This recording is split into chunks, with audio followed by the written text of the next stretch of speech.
Hello. Thank you for being here. Really appreciate it. So let's just get the obvious out right at the start. I am sick.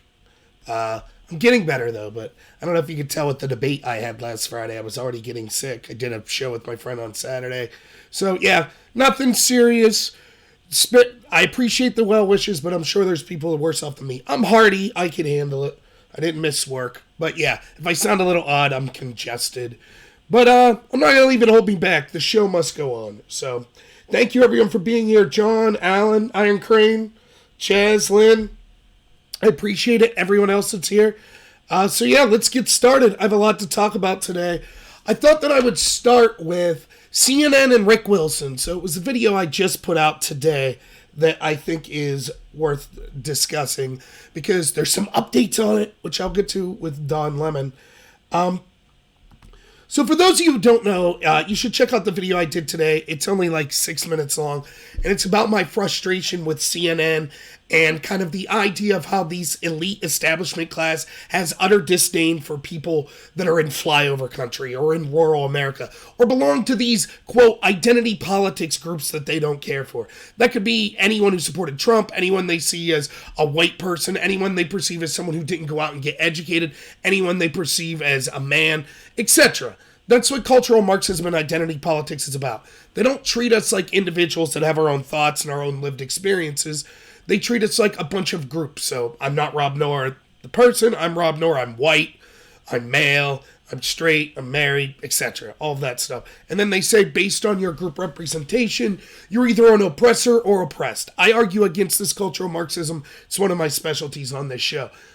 So when you see one of the establishment groups come out with such vitriol and talk about such anger and such disdain and contempt they have for Trump voters or for these certain groups that they don't like, it's worth pointing out.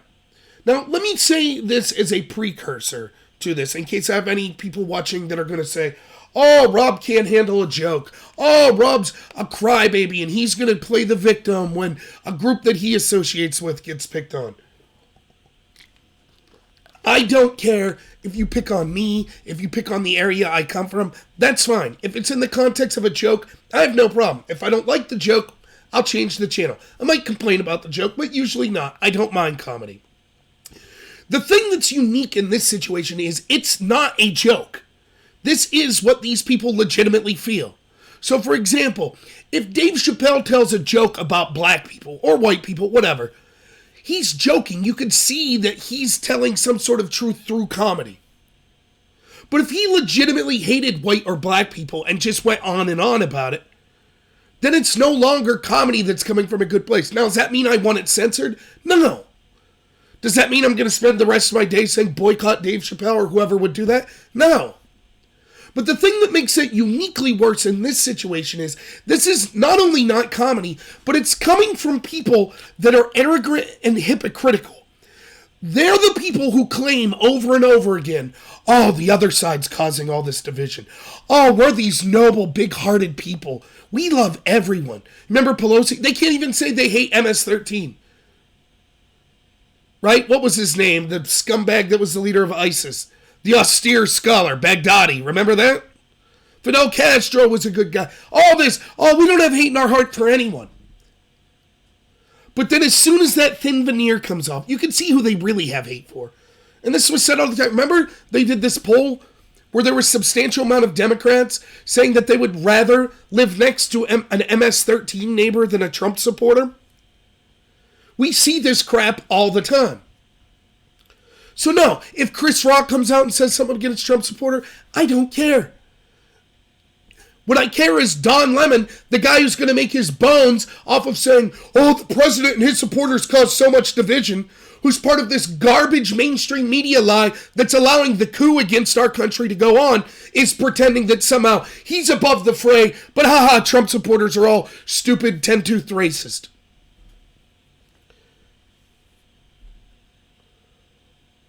Iron Crane. Yeah, well, you have to understand, this isn't my personal office. This is me after work. I have to stay at work. So I'm off the clock, but this is me at work. So I have no say over the wall colors. But the curtains, I'm trying to get new ones as well. Hi, Cindy. Thanks for being here. So that's where I'm at with this Don Lemon thing. Now, one of the things I talk about is who has a voice, who's in the public narrative. Our public narrative is controlled by the establishment, particularly the establishment left. Though, don't be mistaken, I want to make this clear. I should make this clear more often. It is not a left versus right battle as much as it is an establishment versus everyone else battle. Because if you're on the left and you're non-establishment, they'll crush you too. They don't care. Wait, Bernie's starting to feel the burn now, right? With how CNN's treating him. That's what happens. It's too bad for Bernie. He participated in that, right? Went after Trump. Him and all of his, well, not all of his supporters, him and many of his supporters said, no problem. When CNN and the rest of the media was going after Trump, they thought it was great. But now that it's them, it's like, oh, this is terrible. Can you believe CNN would do this? Yes, the rest of us certainly could believe it.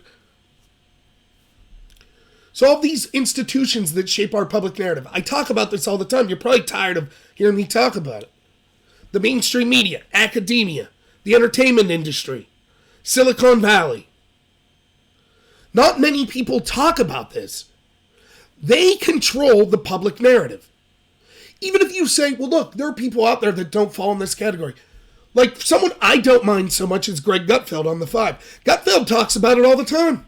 He'll say, yeah, this impeachment's a sham, it's garbage, but we're talking about it because they set the narrative.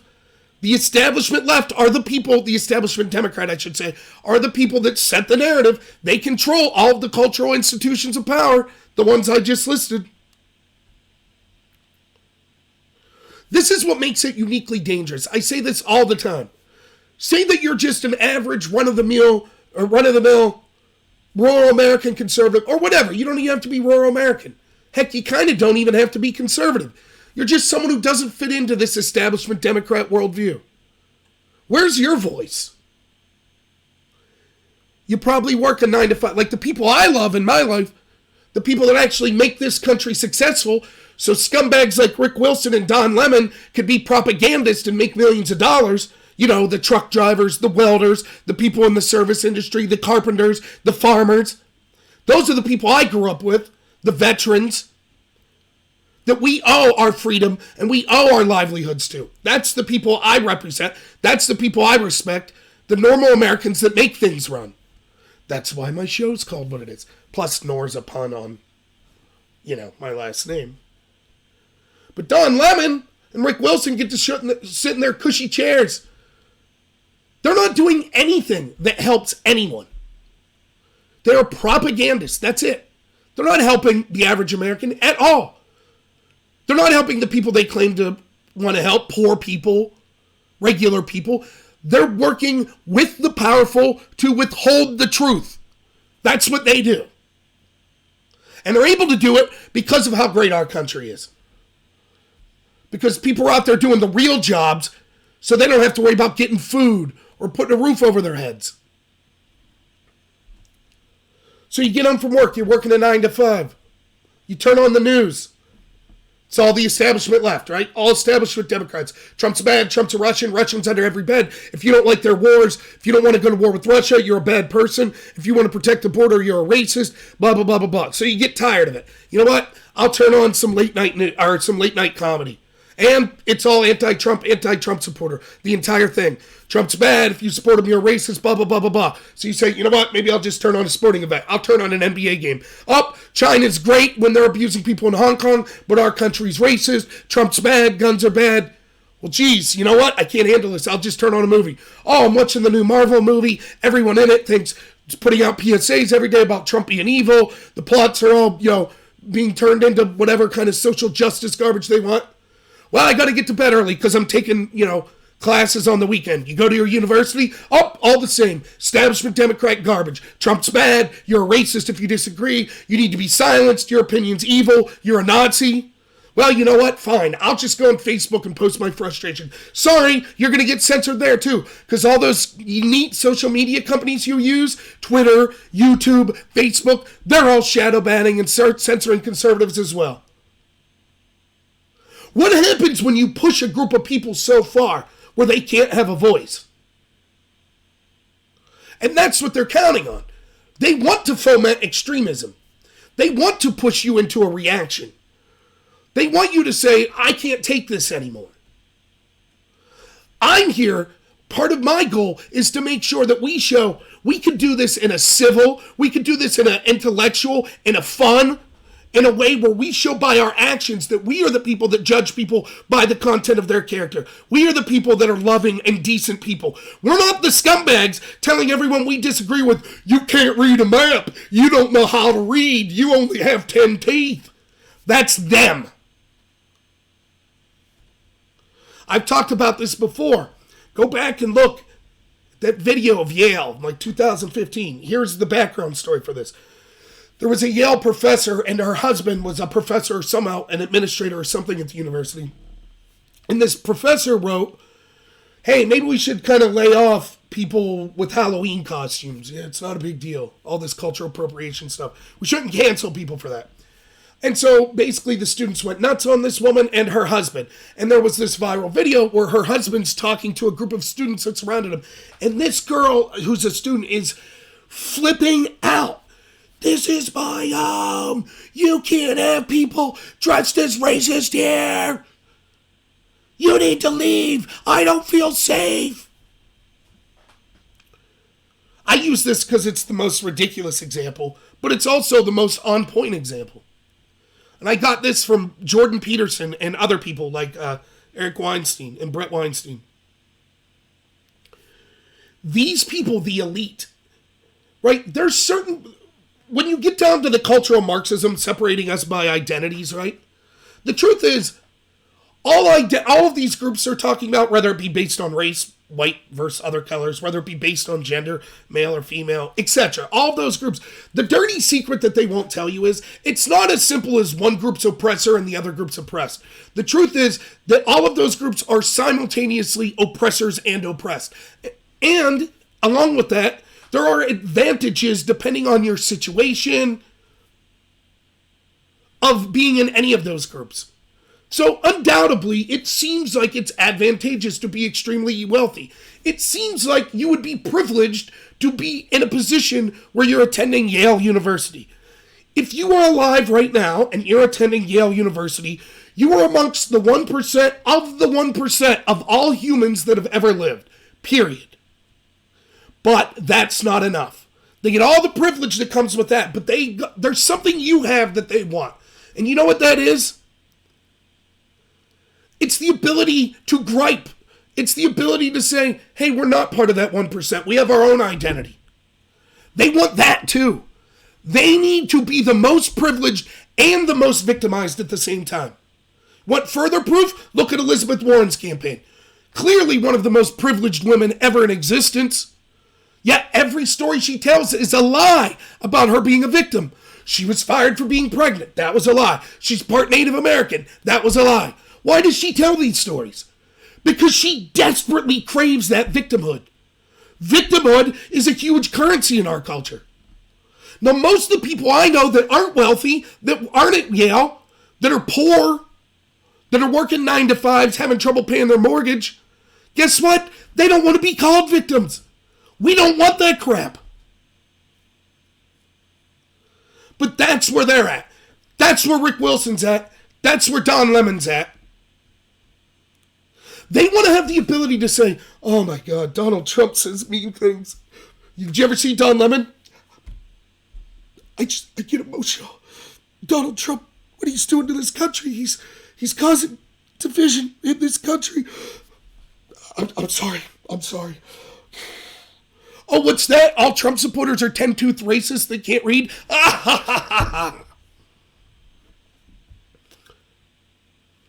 That's how they want it. Rick Wilson, a supposed Republican strategist. I mean, that's how much they lie to you. Anna Navarro's another one. She might be on MSNBC. Dude, just stop pretending they're Republicans. We know they're not. Here comes that cough. No one's behind me, PD. You're not going to get me this week. It's just the curtain. My chair bumps it sometimes. But thank you. Let's see if I missed anything in the chat. Boom. Alan needs his meds. Me too, I think. Drinking meds. Nope, was at work, so not drinking. But yes, good advice.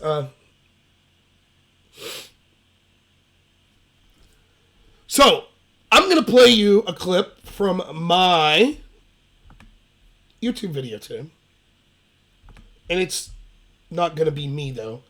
I'm just playing your boy Don Lemon and Rick Wilson and some other scumbag I don't care about. Let me make sure I got this all set up right.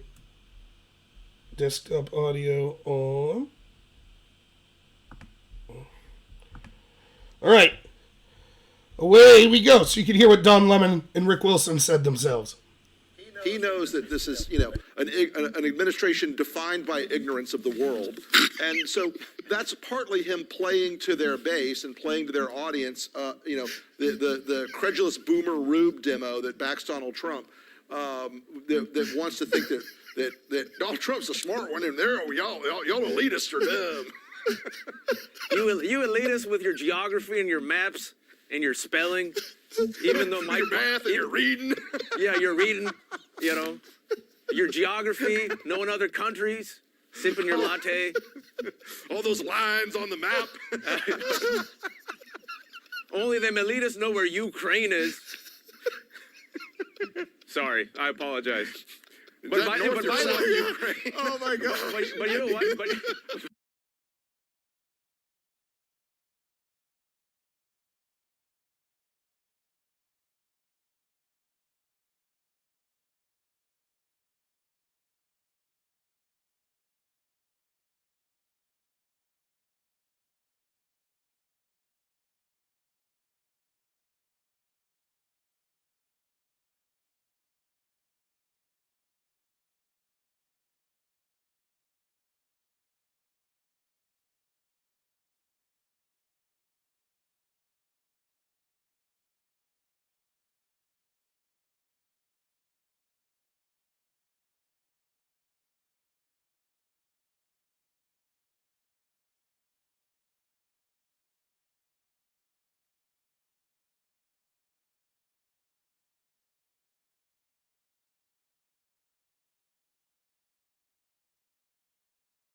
And one final note that I have for you, because this is personally important.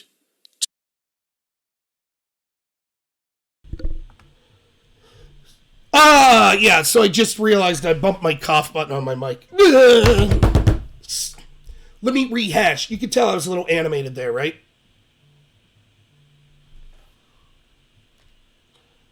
I'm going to assume that someone told me. Sorry about that. I'm going to stop hitting this stupid cough button and all. I'm back. I'm back, everyone. Can you hear me? Right, here's the couple things I said. I'll go real fast. Let's go into debate mode, talking real fast. One, if you're going to joke around, this clearly wasn't a joke, but Rick Wilson could have at least had more funny things and original things to say than the constant racial redneck trope of people can't read and stuff like that. Second, even though I don't like to brag about myself, I could run circles around Don Lemon and Rick Wilson when it comes to the Ukraine and Russia situation. I might not be the smartest person in the world, but they're supposed experts on this stuff, and they peddle garbage for 3 years. So if they think they could really handle any, 10-toothed redneck like they claimed in the last video, I'd be more than happy to go on their show and make them look foolish. And the third thing I was saying is, remember, these are the people that claim to be about bringing us all together. Now, one of the things that I kind of dislike is there is a group of people that I really do have admiration for, and that's people that kind of realize this is more than just a left-right thing or a Republican versus Democrat thing. It's more of a establishment versus non-establishment thing. That's certainly true. That is the primary thing. Or globalists versus the people fighting against globalism, etc. Deep state versus the people fighting against it. And so they'll say this constantly. I think I had people with my phone calling me, telling me my mic was off. That's funny. These people that say, they'll say, it's both sides. The Republicans and Democrats all do this crap. Now, when we say that, it's okay to say that, and especially when it's true. But the problem is, when you default to that as your argument all the time, you allow the greatest abuses to occur. I mean, picture if you said it this way. We can't really, if there's a rape suspect, we can't really look at men and women. Both sides rape. No, that's garbage. We could usually tell it's a crime that's usually committed by men. Not to say women don't do it. Or, women and men could be equally strong. Both could be equally strong. Sometimes you have to call a spade a spade. That doesn't mean there can't be exceptions to the rule. So oftentimes we see this garbage happen. And what it does is it allows justification for abuse to continue going from one side. Because if all sides do it, then we shouldn't call out this corruption. That's how we get the entire situation where anytime anyone remotely connected to Trump does anything that seems slightly corrupt, they need to be investigated, their house needs to be raided, they need to have the book thrown at them. But anytime it's a Democrat, hey, no problem, we'll let them go. And then when you talk to these people, they go, both sides are corrupt, so who cares? Yeah, as long as you have that attitude, the establishment will continue this corruption nonstop. So what I'm asking, and maybe this is out there, maybe you're one of my friends on the left that's watching. Show me Trump insulting Democratic voters like this. Show me Rush Limbaugh or Sean Hannity making racial stereotypes about all Obama or Hillary voters like this, or bigoted comments like this. Maybe it's out there. I'm willing to look. I would condemn it as well. I spent almost the entire time that I was running for Congress in that special election telling Republicans, don't you insult people that vote for Bernie. Don't you insult people that vote for AOC. Why? Because they have reasons for voting too. You might think that they're ignorant of the facts or they're making a bad decision. But guess what? A lot of those voters, they have grievances. You don't go after the voter, you go after the politician. And it's starting to be a theme, isn't it? Remember Obama saying we cling to our guns and Bibles? Remember Hillary saying we're deplorables? Remember FBI agents saying they could smell Trump supporters in Walmart? You remember all that? We got any FBI agents? We got any texts from them making stereotypes about Hillary supporters? No? It's starting to become a theme, isn't it? And the irony is, as I always say, they are what they accuse you of being. So when they constantly go on about, oh, you're racist, you're for the border wall, you're racist, oh, you support Trump, you're racist, oh, you wear a MAGA hat, you're racist. That's because the people like Don Lemon that are telling you that are thinking, I don't like you because of the color of your skin. I don't like you because of who you vote for. I don't like you because of your gender. So they feel that way, so they assume you must. Now, everybody could hear me that time? That was basically a rehash of what I just said. No script either. How about that? Here's my notes for tonight. I can talk for hours with just a couple notes. So, Mark B, good question. Is he saying that Trump supporters only have 10 teeth? We shall see in a moment. So let's get to Don Lemon's apology here. And then I'll comment. Here we go. And one final note that I have for you, because this is personally important to me to address this, okay? Anyone, ask anyone who knows me, they'll tell you, I don't believe in belittling people, belittling anyone for who they are, for what they believe, or where they're from. During an interview on Saturday night, one of my guests said something that made me laugh. And while in the moment, I found that joke humorous. And I didn't catch everything that was said. Just to make this perfectly clear, I was laughing at the joke and not at any group of people. And one final... Okay, you got that? I'm doing a better job. I'm reading the chat now to make sure that I don't shut my mic off accidentally. I was coughing and shut it off. Ugh. Okay, so let's say... I do think we should try to give the benefit of the doubt. And I even mean that with people I disagree with on most things. For example, I'm one of the few people that I know that's a Trump supporter that gave Ilhan Omar the benefit of the doubt when she said it's all about the Benjamins, talking about AIPAC and Israeli lobbying. I didn't think that necessarily meant she was a racist or anti-Semitic. Now, she may be, I don't know. But I tried to give her the benefit of the doubt because I feel criticizing money and lobbying is a reasonable criticism. So I didn't jump right to the racist thing. So let's say I give Don Lemon the benefit of the doubt here. Okay, he just heard a funny joke that he was laughing at. He didn't realize it was denigrating an entire group of people. Because he was laughing so uproariously, he missed what was going on. Okay, here's why I know. Now, I know you know. Our gut feeling is that's garbage, right? But I could prove it to you. And I bet I'm the only person tonight that could prove it to you. Because I'm weird. I do these videos and I just remember things. I know who Rick Wilson is. You want to know how I know? Let me take you back. So a lot of January 5th, 2019. Okay? Now I'm going to play a video for you. Far be it from me to play my own videos on here. It's funny because now you get like me in the corner talking about a video with me in the corner. But this video's 10 minutes. I might not play the whole thing. But I'm going to play what I said a year ago, more than a year ago, about Don Lemon and Rick Wilson. And then you have April, what's her name, that's White House correspondent that's always fighting with Trump.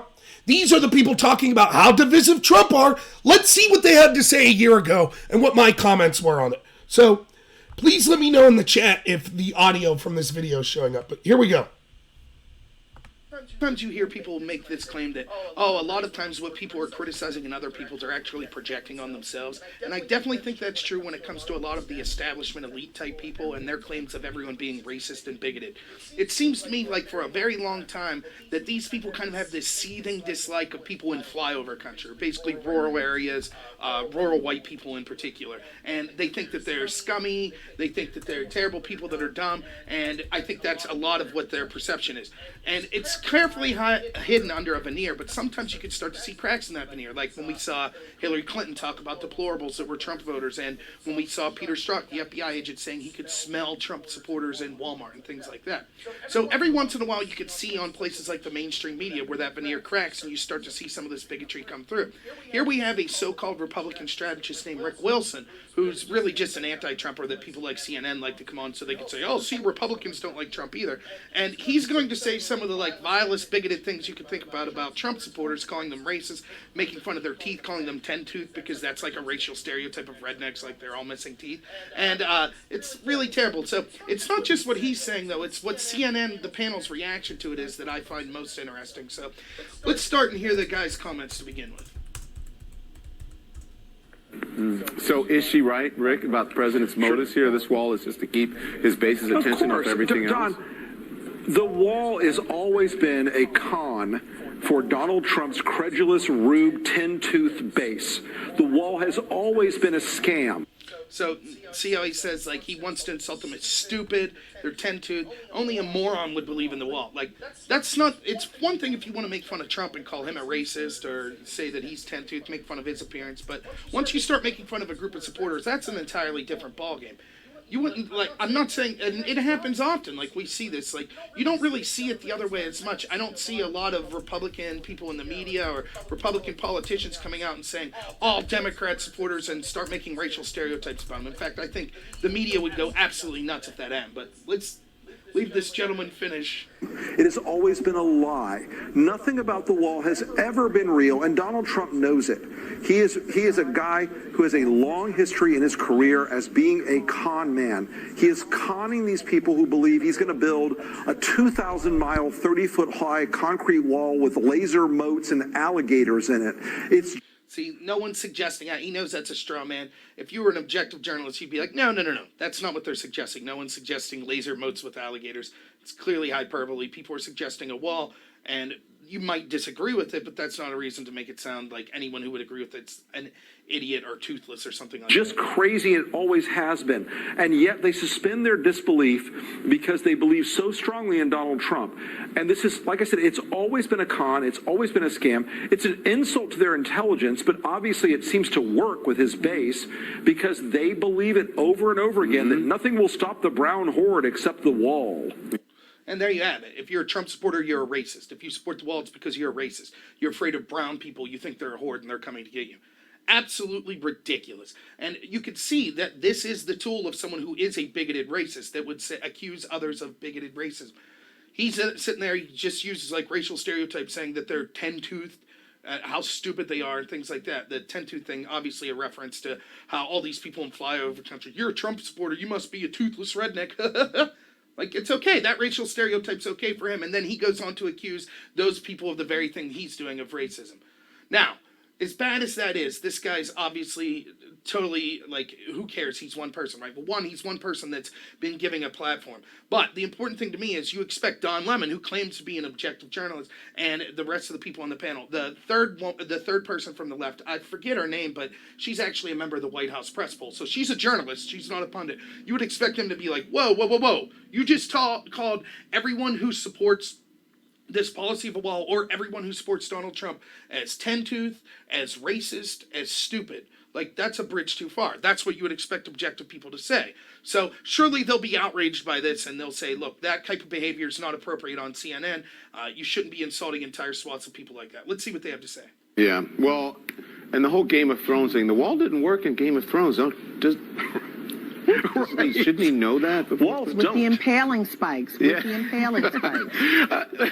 It's interesting because it's gone from a big concrete wall that Mexico is supposed to pay for with a big beautiful door in it, to, I guess, fencing, to slats, to spikes on top, to whatever you want to call it, and the supporters will say, okay, it's going to end with it's going to end with being the freedom ditch.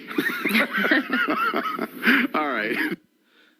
Now, I want you to ask yourself a serious question. If a Republican strategist that came on during the Obama years and was like, I want to talk about Obama supporters, and starts making racial stereotypes because he had a lot of African-American support, and started to make racial stereotypes that are insulting to black people. You think Don Lemon's yucking it up right now? You think all three of these panel are yucking it up? Of course not. Do you think the mainstream media would find that acceptable if they did yuck it up? Of course not. They would be appalled. Imagine that this occurred on Fox News during... You get the picture. Now, I can't stress enough, Rick Wilson's a scumbag. He is. He's a neocon, garbage, hates Trump, fake Republican. This is what he does. He's a troll. He makes no bones about the fact that he's a scumbag. He hates Trump. He hates his supporters. He's a bigot. He thinks all of his supporters are Trump supporters are stupid. They're 10-toothed. Now, for those of you who don't know, this is a slant at rednecks. Poor white trash. 10-tooth. Can't read. Rubes. Right? All this stuff that he's saying. I'm not interested in Rick Wilson right this second. I'm interested in Don Lemon's garbage apology.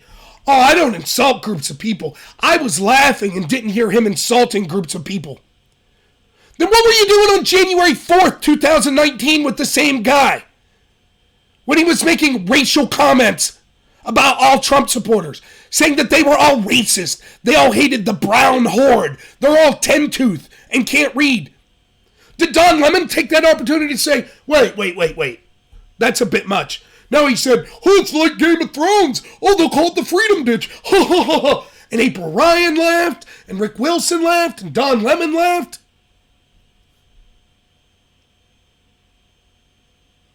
I want you to think about, just for a second,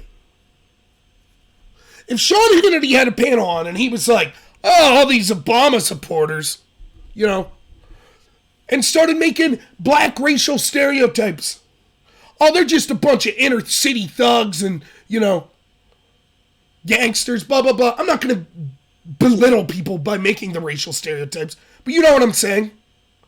And Hannity yucks it up. Yep, you're right. How do you think that would have went over? Now, Rick Wilson, he's not disappeared from CNN. He's on Lemon's panel all the time. Did Don Lemon just not hear Rick Wilson making fun? What Don Lemon say in his apology again? I don't make fun of groups of people. I was just laughing at the joke. Well, what was the joke about, Don? A group of people. Now maybe, just maybe, if we gave you the benefit of the doubt one time, that'd be one thing. But you had this guy on over a year ago and have continued to bring him back, calling all Trump supporters stupid, illiterate, can't read a map, 10-toothed, hate the brown horde. You yucked it up when he said it then, and you've been yucking it up with him ever since. Now, of course, who am I? I did that video. Thank goodness I got more supporters now. I have more people watching now. But I do a video like that, I get maybe 100 people to see it. Now, once it's gone more viral, what Rick Wilson said the other day here and Lemon laughing about it, now Lemon has to apologize. Hey, the mic's on, thank goodness. So,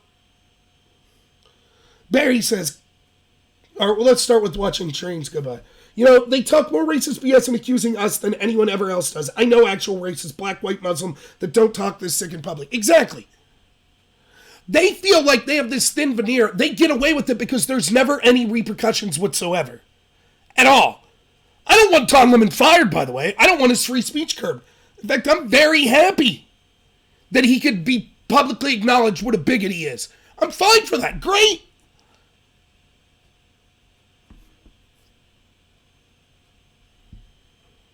Right, John Jacobs. I think that Don Lemon is very upset that if we put a border wall up, that we could have undead dragons like in Game of Thrones. Which, by the way, I've never watched Game of Thrones.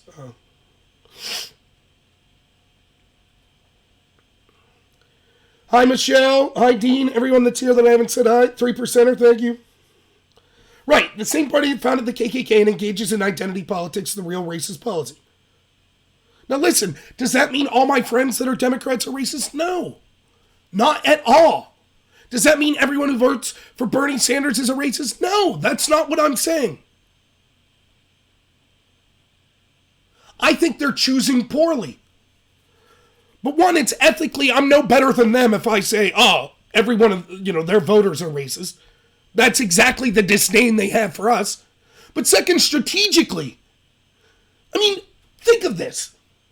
It's obvious at this point, Don Lemon, I don't have to explain why Don Lemon's not a journalist, right? That's obvious. He's a propagandist. He wants the establishment Democratic Party to win. He'll do whatever he can to help them, right? That's obvious. So just on a strategic level, if I was to talk to Don Lemon, I might say something like this. Hey, Don Lemon and Rick Wilson, look, unfortunately for you, Donald Trump did win in 2016. You're going to need some of the people that voted for him to not vote for him. And the best way to go about it might not be calling them all 10-tooth racist or illiterate. Just saying. I've said for years, the Democrats are so dumb. So are the Republicans, by the way. The Democrat message, if I was one of these Democrats running for president, I would be in rural America. I'd be in these red states, and this is what I'd be saying. Look, we get that you were angry and you took a chance voting for Donald Trump. You had every right to be angry. You blue-collar workers' wages haven't gone up for 30 years. We realized we dropped the ball. However, we think we could do better than Trump, and here's why. Now, does that mean every Trump supporter is going to vote for them? Of course not. But that's at least a message that people would say, okay, I'm willing to hear this. Not, you're a 10-tooth racist. Vote for us or you're a racist. That's not effective. It's bigoted. It's insulting. It shows the elite people's contempt for anyone who dares disagree with giving them massive power. And by the way, let's cast some blame on the Republicans.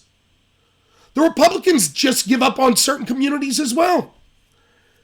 If I was in charge of the Republican Party in Pennsylvania, we'd be in Philadelphia and Pittsburgh all the time. Because let's be honest, if you're from PA, you know this. They decide our elections. So it's not enough to just be like, well, I hate the city folk. That's not the way to approach it. You go and you say, look, we understand what the Democrats have been saying. We understand that they want you to think that we're all people that are racist or illiterate or stupid, but that's not true. We don't judge people based on skin color. We judge people based on content of character. We think that you are an adult, you are someone that should have personal liberty and personal responsibility, and you know how to make the decisions for your life better than the government. That's why you should vote for us. Does that mean the entire inner city is going to vote Republican? No. But you might get some, and it's better than not speaking to them.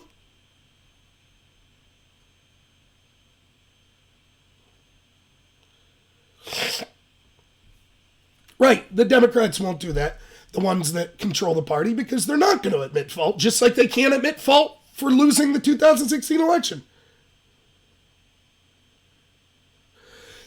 Is it not fair to suggest the talking heads are controlled as indicated they would be in the U.S. Army Psychological Operations Manual? Isn't it clear that they want us stuck in a left-right paradigm?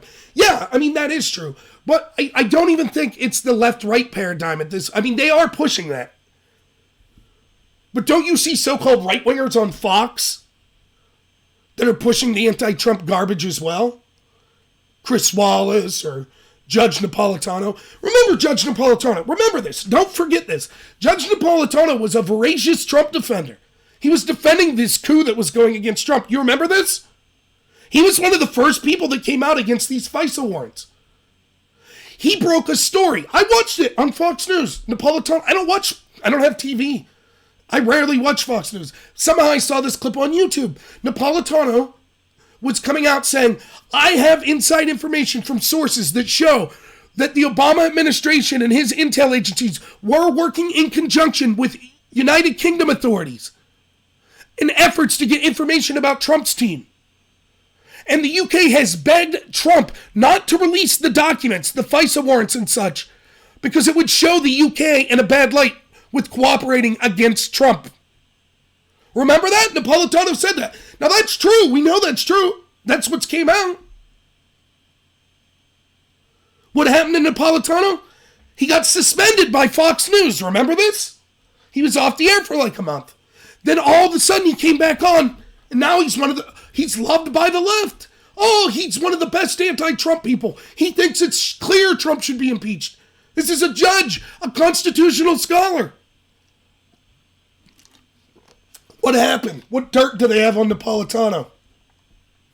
You don't hear people talk about that often, do you? So yeah, it's clearly they are pushing a false left-right paradigm. They do it all the time. Look, here's the truth. And yes, it's getting worse. And I know that you all personally know people that you can't stand. I do too.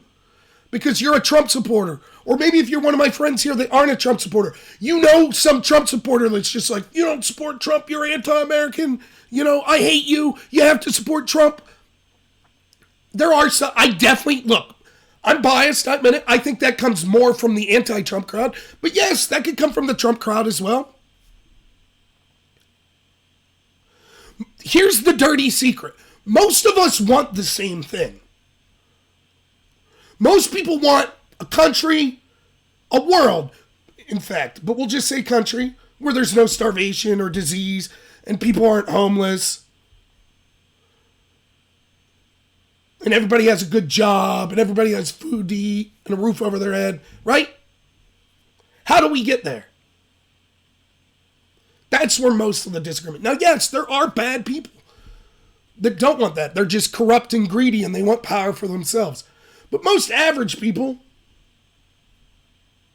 that's not what's going on. So they feed us this garbage. They pump it out constantly to make us hate each other.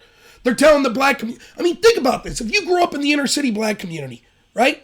And you grow up, and because of the disastrous war on poverty policies that we've had since the 60s, you're probably growing up in a bad neighborhood. You might only have one parent. That parent might be, either they're unemployed or they're busting their butt trying to take care of their family. You're going to schools that are terrible. Even if you try in those schools, other people your age, your peers, make fun of you for trying to be an academic, maybe assault you. You're basically put in a position to defend yourself. You have to join an unscrupulous gang, and you're told every day by leaders of this country that control the public narrative, you're a victim, it's white people, you're a victim, this country's racist, the cops all hate you, you're a victim, you're entitled to all this crap, you're a victim, white people hate you, you're a victim, the founding fathers were racist, you're a victim, everything's about slavery, you're a victim. You'd believe it, I believe it, I'm telling you right now, I'm not strong-willed enough. If I grew up in that scenario, I guarantee I would have been like, yeah, I'm a victim, the world owes me something. And then what's funny is, I see people, in rural towns, my town's mostly white, I see people complain about that. Oh, man, the few real racists I know, almost every time, their complaints about the races they don't like are self-reflective. I would bartend and I'd hear people be like, you know what I can't stand? People of different color, they don't have a job, they just get government money, all they do is sit around all day doing drugs and drinking. It's like, and where are you working now? Oh, I'm unemployed. I get disability. Oh, okay. What have you been doing all day? I've been at the bar all day drinking. Stop falling for the divisive garbage. Meanwhile, the elite, you think the elite care about abortion? You think they care about gay rights? They don't care about any of that. Yeah, leave the plebes fight about that crap. Meanwhile, we'll keep taking all of your money. We'll keep the disastrous foreign regime change wars. We'll keep bailing out the bankers. All that stuff that we want, we'll make sure that happens. But then we'll pretend that the Republicans and Democrats really hate each other. That's why they didn't want Trump. He's a potential outsider. But yeah, that's what the media is. I mean, under Obama, what was the law? I don't have it in the top of my head. Right? They legalized propaganda. They know. You remember Project Veritas? Do you know who Van Jones is? Van Jones was at CNN. I think he might still be there. I don't know. But Project Veritas, they, had an undercover person come up to him on the street. This is years ago. Hey, what's up, Van Jones? What do you think about all this Russia stuff? He's like, yeah, it's all crap. There's nothing there. They know. They knew it. Just like, you remember that ABC reporter that was on the hot mic like this? I know Epstein didn't kill himself. This is garbage. I had this story years ago and they buried it. They all know. They know it's garbage. Just like everyone in Hollywood knew what Harvey Weinstein was up to. They all know what it's about, but they have this big charade where they pretend, oh no, Trump's treason, and yeah, Russia, there's Russians under every bed, and we're almost at war with Russia, and Hollywood's great, and they'll tell you how you're mistreating women, and they know, it's an open secret. That's why they have to censor people like me, and not me like I'm special. Again, it could be a left-wing independent content creator. Who's one of the first people they went after? PewDiePie. He doesn't strike me as some right-winger, but here's a guy who's getting millions of views a day. Well, that's taken away from the narrative of the mainstream media. So they all go after him. Their story is so pathetic and so obviously a lie that they have to have total control over the narrative. Because if any information gets out, it proves what liars they are, what propagandists they are. And on top of that, they're scumbags that hate you. So, the last thing I'll say about this before I move to the next topic. You play that clip, Don Lemon, every chance you get. Play my video of it so I get support and views. No, I'm just kidding. I think I did good videos on it. But regardless if it's my video or just the straight video from them or whatever, let people know. That's going into the election. That's what you're against. And if you're a Democrat, right, and you're thinking, look, don't be mistaken. There are millions of people out there. I know Trump supporters a lot of times think, oh, Trump's just got this in the bag. He doesn't. Don't underestimate the power that the establishment has. They'll just straight up steal the election if they need to. Wait until you see the sexual assault allegations against Trump that come out 2 months before the election. Wait until you see all the stories that the media pretends are true that come out right then. They're going to pull out all the stops. So don't think it's in the bag. But understand this as well. There are millions of Americans that are like something like this. I don't like Donald Trump as a person. I think he's a boorish person. I think he cheated on his wife. I think he's a big mouth. I don't like him. But I think the country's going in a pretty good direction. So I'm on the fence. Am I going to vote for Trump or am I going to vote for whoever the Democrats pick? These are the people we need to be reaching out to, right? And if the Democrats are smart, they would realize those are the people they need to be reaching out for. So you let those people know. The fact that they're even thinking, maybe I'll vote for Trump, that means the Democrats that are running the show in the party, the media class, they think you're a racist 10-tooth scumbag if you would even consider voting for Donald Trump.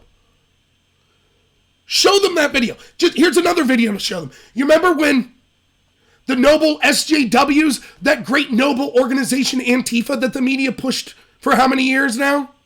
Remember when they, right before they firebombed an ICE facility later in the night, when they took down the American flag that so many people spilled their blood and guts defending, they took it down at an ICE facility and raised the Mexican flag. You show that video every day. Our country cannot survive leaders that hate the country. Period. That's one of the reasons Donald Trump won. Because he's unabashedly pro-American. And he has faults. I'll criticize him for his faults. But that is one thing I believe about him, unlike the previous president. He's not going around the world apologizing that everything in the world's the United States' fault. All right, did I miss any? Wish I could show you all my shit that says we're going to re-elect that mother effer. That's funny. Don't put anything in the bank. That's right. Don't make the mistake that the Hillary supporters made, which was, we got this in the bag. The only reason they let Trump win was because they assumed, they believed their own lies, that everyone hated Trump. They didn't understand there was a silent group that was furious with what's going on in the establishment. This time they're going to be more ready. And so you don't want to reciprocate the same mistake they made and say, Trump's got this locked up. You go until the day of the election assuming it's going to be tight, because it is going to be tight.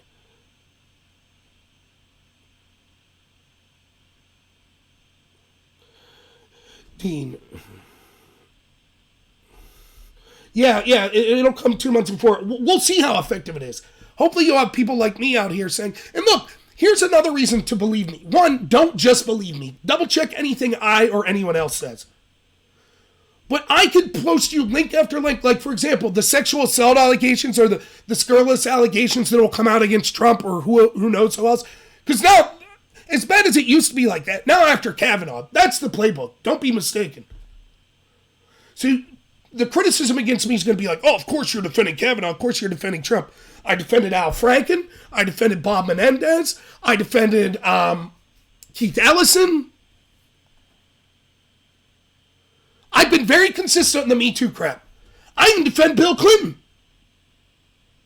Now, the tragedy with Bill Clinton was there were credible allegations, particularly from Juanita Broaddrick, with contemporary witnesses, and that was never dealt with because the media heaped shame on her. Hillary Clinton attacked her. The media all attacked her. So Juanita was never given a fair treatment, unlike the rest of them.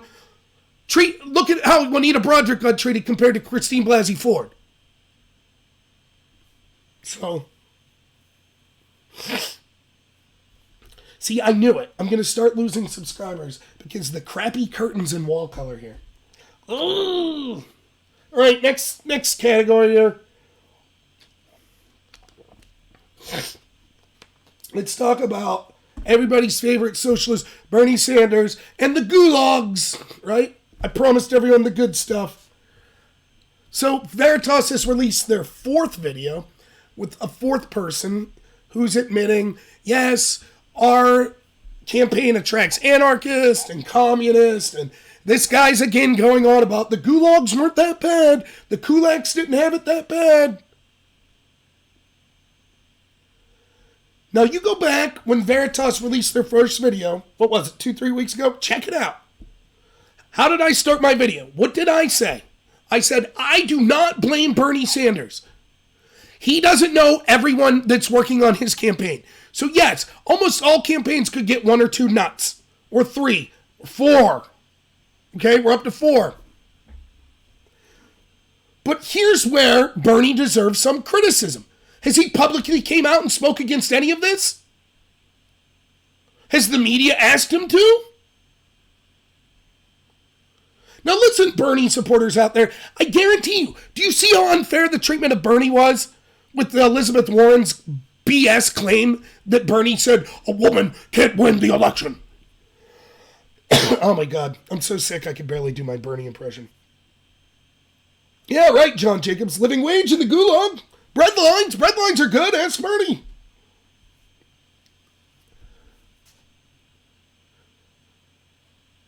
But we see how CNN screwed Bernie over on that question. That's garbage. Elizabeth Warren, look, I'm no Bernie fan, but he's telling the truth in that situation.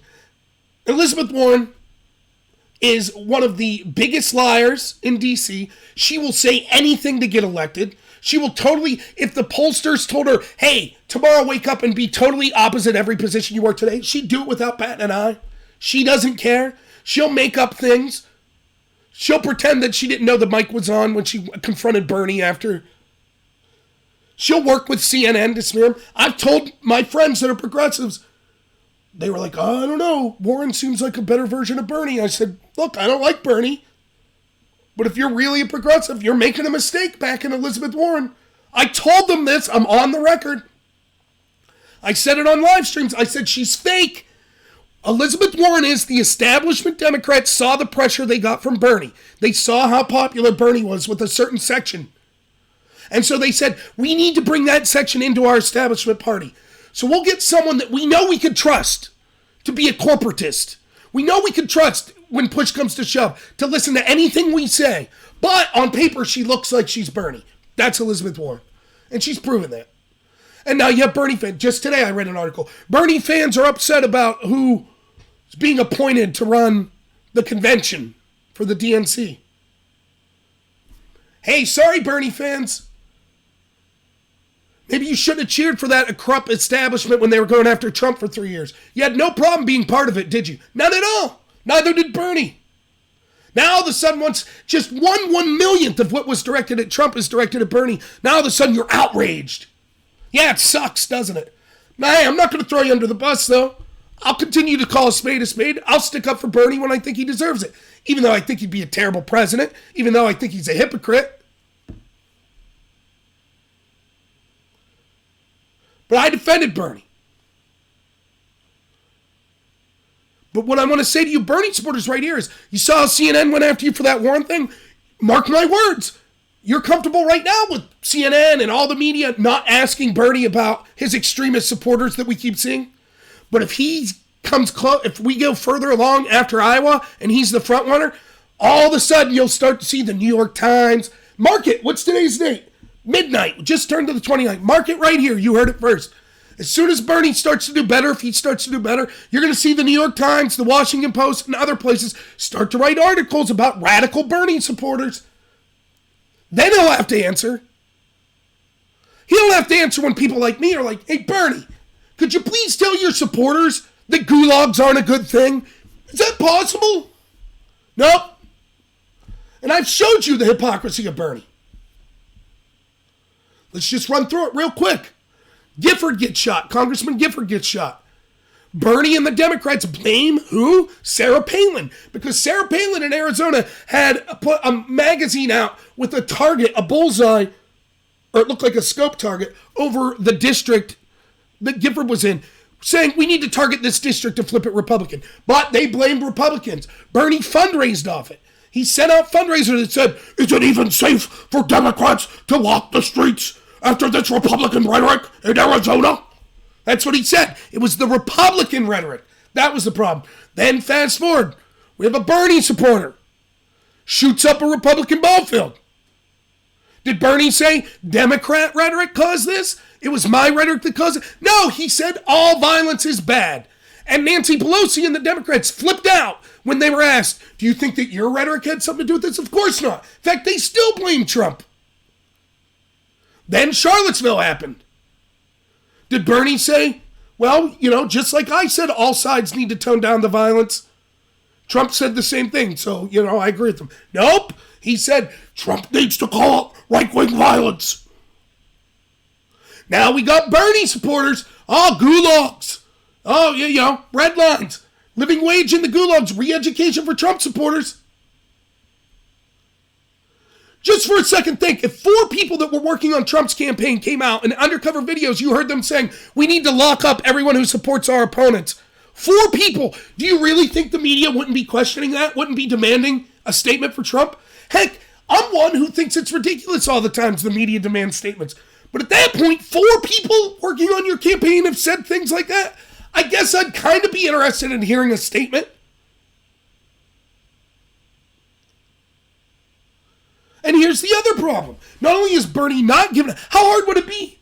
He knows these reports are out there. He just doesn't care. Because he doesn't want to alienate that extremist group of his wing. Not until he has to. Which he will. Mark my words, it's coming. You're going to see Biden or Elizabeth Warren or someone bring it up, and the New York Times is going to discuss it. But this is the problem with socialism. This is the problem with wanting a mass increase in government's control over people's lives. When you give the government that power, eventually, even if it's not Bernie, someone will use that power just like these people are suggesting. It happens every time. Do you really think Stalin got into power thinking, I'm going to kill 50 million of my own people? Of course not. He probably thought this would be the best system for this country. And then, when things started to get wrong, when people started to protest, well, we got to deal with them. It was incremental. Same in Mao's China. You should be distrusting of centralized power. You shouldn't want a system where, theoretically, it's possible to say, we're going to put everyone in education camps that disagree with us. You should fight against that system. By the way, if you check my debate out last Friday with my friend, viewer Thomas Blow, that was the big criticism I had with him, which I was shocked that a lot of people agreed with him. Should we make it illegal to discuss socialism? No! If we give the government the power to say political speech we disagree with because we find it unconstitutional is now criminalized, I guarantee someone will get into power and they'll find a way to say, oh, you're criticizing Chuck Schumer? We disagree with that. You're criminalized. Like, we shouldn't give the government that sort of power. So I just think it's funny that once more, we have these people. I mean, it is clear to me. There are. Now, am I saying all Bernie supporters are extremists? No. Am I saying that the ideas that Bernie's talking about on stage and stuff, as much as I disagree with them, am I saying I personally heard him say put Trump people in gulags? No, I'm not saying that. Am I saying that Bernie should have to personally know each and every person that's working for his campaign? Of course not. I'm not saying any of that. But I'm saying he's a hypocrite. He rushes to try. He was one of the people. Anytime someone commits violence that's perceived to be on the right wing, Bernie's one of the first ones out there. This is Donald Trump. Donald Trump has led to this division. Yet he won't look in his own backyard, will he? Let's see. We got any comments here? They do. 3%. They play the victim when it's convenient for them. That's exactly right. You're right. Seriously, like the past, we forget the past. We are condemned to repeat it. Communism leaves to starvation and genocide. I know, it's sad that you have to repeat it. Now listen, the truth is, we are not a capitalist society. If you watch my last live stream last week, I talked about this a lot. We're a mixed economy. We have some socialist policies, but we have free markets and stuff, so we have some capitalist policies. Very rarely has there been a pure capitalist society. And I'm by no means am I an anarchist or something that believes we should want no taxation or no government. It should just be extremely limited and only certain things that's required. Infrastructure. Defense. Maybe limited social welfare programs. Extremely limited for those in a dire situation. That should be it.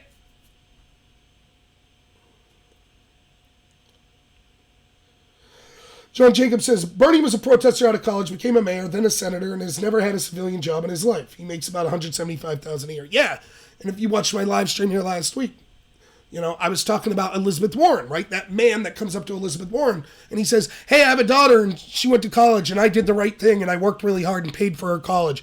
Will your plan to reimburse student loans, will that mean I get my money back? And Elizabeth Warren didn't say, well, unfortunately, no. She said, of course not. Just pouring salt in his wounds. And so he correctly says, oh, so I'm punished for doing the right thing. Yes. Bernie endorses the same crap. Yes, that's what they want. You're a fool. You're out there working hard? What a fool. That's nonsense. Sit at home. The government will take care of you. Come on, don't be dumb. But wait a minute, if everyone's sitting at home, who'll pay for it? It'll work out. Don't worry. It always does, right? It's nonsense. I talked about how I saw a debate between Bernie and Ted Cruz. I believe they're on CNN about healthcare. This woman stands up. I'll never forget this. It's one of the most profound anti-socialist arguments I've ever heard. This woman stands up, seems like just a normal person. She's like, hey, I own a small business. I employ like 6 people. I basically bring home no money every year. In fact, I'm losing money. But I do it because I enjoy my business and I want to continue employing these 6 people. I can't afford to provide health care for these 6. And at this point, Bernie's plan was she should have to. So she says, are you telling me that even someone like me would have to provide health care? And Bernie, as cold-hearted as could be, is like, yes, that's absolutely what I'm saying. You own a business. Ethically, you have to provide this health care. And like John Jacobs says there, who has Bernie Sanders ever employed without government funds?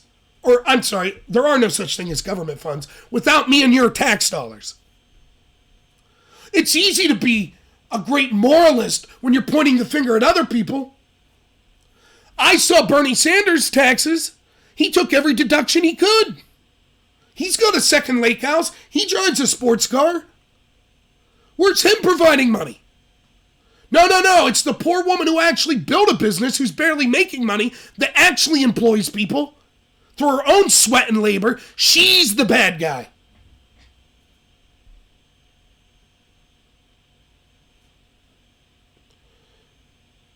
If you have to receive welfare, it should invalidate you as a voter. It's an interesting idea. I would think I would disagree. I have other ideas for welfare. I think that anytime we start putting... There's a danger and a slippery slope to start putting conditions on who could vote and not. And I'm always hesitant because I know that will eventually be used for people, by people that I don't want to see use it. So if we say you're on welfare, therefore you can't vote, then it's a short cry from saying if you haven't received such education of a certain level, you can't vote. Now, what I do think we should do for welfare is, I think that things like unemployment, even food stamps, that's one thing, SNAP benefits, but like straight up welfare and things like that, I think that you should be able to get it if it's an emergency for like a month. After that month, you have to have a job. If not, you have to, and I don't mean like they do now, like, oh, I got 4 applications. Like, you have to definitively prove that you actually had so many interviews. If you claim that you can't work or something, then what we do is you stop in it to it'd be like a DMV, it'd be a government building. You punch in at 9 in the morning, and you sit there and you read until 5 at night. Read a trade book. Read something, pick up a skill. 9 to 5. You punch in. You need the money, right? We're not going to be cruel and kick you off the money. That's the argument. So, if it's that important, you'll find a way to get there. You'll punch in at 9. No TVs, no cell phones, no video games. You punch in at 9 o'clock. You punch out at 5. Then you get your check, just like it was a job. And I'll bet you start to see all of a sudden all these people that couldn't work or couldn't find jobs, I'll bet all of a sudden they either stop showing up and say, I don't need the money that bad, or they find a job. But right now, we make it so easy. Who wants, I hear it all the time here in rural Pennsylvania. Who wants to work at the lumber yard? Who wants to work, digging ditches? Why do it when you can sit at home and find an excuse for the government to pay you? Now, that might not seem like a big deal, but I'm telling you, I know businesses around here that are like, we don't know what we're going to do when people retire in 10, 20 years. There are literally no one to fill these spots. I suck. I'll be the first to admit. I tell you all the time, I suck with my hands. I'm terrible. I try, but I'm terrible. I think I could help because I believe in capitalism. I believe in specialization of labor. I think what I could do to best help is to do shows like this, to run for Congress, to get out there and lend my voice to the great people that I think make the country worth living in. But so many people of my age and younger, we were told you have to go to college. And then you got, like, my degrees in speech communication. What am I using that for? Nothing, really. So now I have all this money, I got this degree that's kind of worthless, and there are thousands of people just like me. It's not, woe is me, it was my decision, don't get me wrong. Now, I pay my own bills, I do. I work a lot. I work 70, 80 hours a week. But I know a lot of people that are like, I didn't go to trade school. I don't know how to be a carpenter. You go to work at the trailer plant here and it's like, this sucks, man. I'm doing this for $11 an hour. Screw that. I can make that much on unemployment. So, what happens when the current workforce moves out? Mike Rowe talks about this all the time, the guy from Dirty Jobs. We're going to have a lack of blue-collar labor. It's going to be a serious problem. Meanwhile, what are Bernie and Elizabeth Sanders pushing? More garbage school for free school for everyone. Go get your African dance degree. Don't learn to be a welder. Don't learn to be a farmer. Who wants to do that? Look at the Green New Deal. Guaranteed government job for everyone. Living wage. It'll be $15 an hour. Who's going to want to work at the mom and pop store then? People don't understand this. Like when you talk about minimum wages and how bad of an idea the minimum wage is. All of these policies are decided at a state level or now at a national level. They're trying. We should have a $15 minimum wage. Now, for example, in the little town right up above me, there's a mom and pop, basically general store. They sell meat, simple groceries, you get your fishing bait there, sodas, and then they make sandwiches and stuff if you want. That's about it. Processed deer, I believe, too. They struggle to find people. They can only pay like $9 an hour. They're basically retired people that are doing this because they just want something to do. They're not really making money. They're about breaking even, but they're not about to lose money. If $15 minimum wage came, they would immediately be out of business. Now the only place in that community to get groceries and stuff is the Dollar General that just opened last week across the street. Dollar General's not going to care. Fine, we have to pay $15 minimum wage. No problem. We'll just cut everyone's hours and raise the prices on everything.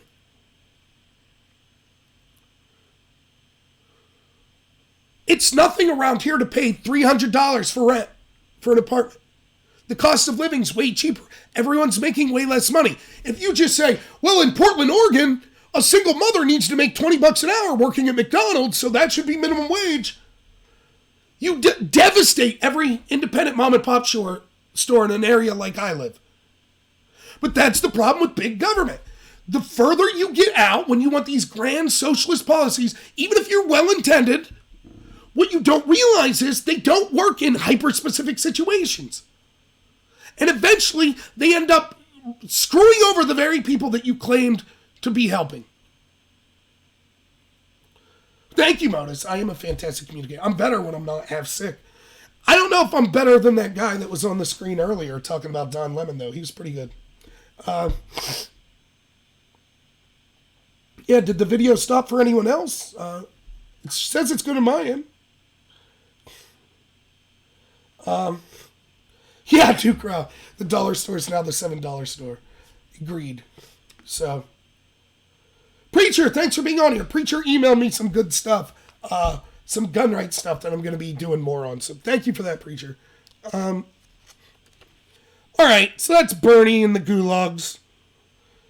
I look forward to, if Bernie wins, to meeting you all in the re-education centers that we'll be in. So we'll have fun in the bread lines. All right, let's see here. We'll get through this stuff quick, some impeachment stuff. So McConnell doesn't have the votes to block witnesses. Big surprise. I'm not going to spend a lot of time on this. I'll have more on impeachment as the time comes. Look, this isn't a surprise to me. I don't know how many times I have to say it. The Republican Party, there's some great people in it. There are some great people that vote Republican. I've ran for office. I've met great elected officials that are Republican. I've met great people that work in the county levels as a Republican, great people that work at the state level. I haven't met many national level people I've met. I've met great people that ran against me and also didn't win. But as a whole, at the establishment level, they suck. They suck. And I'm going to be running again. And this video and others like it where I say this will come to haunt me, where the Republican, the RNC will say, you can't be criticizing us. I don't care. I am. The Republicans in the House did not put forth the best defense of Donald Trump. I've said it over and over. I said it day one. I watched all of the House impeachment. I said it every day. I ranted and raved and no one wanted to listen to me. Well, other than the people listening to me. It's funny.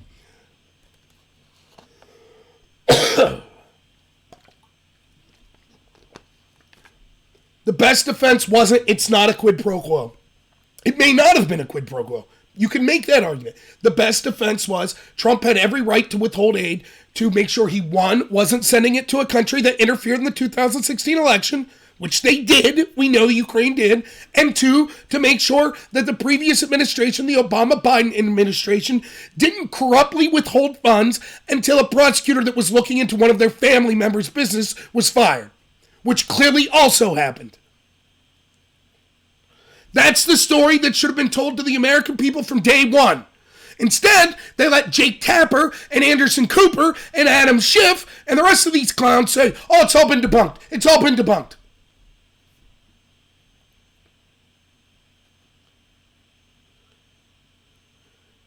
Now, what did I say would happen?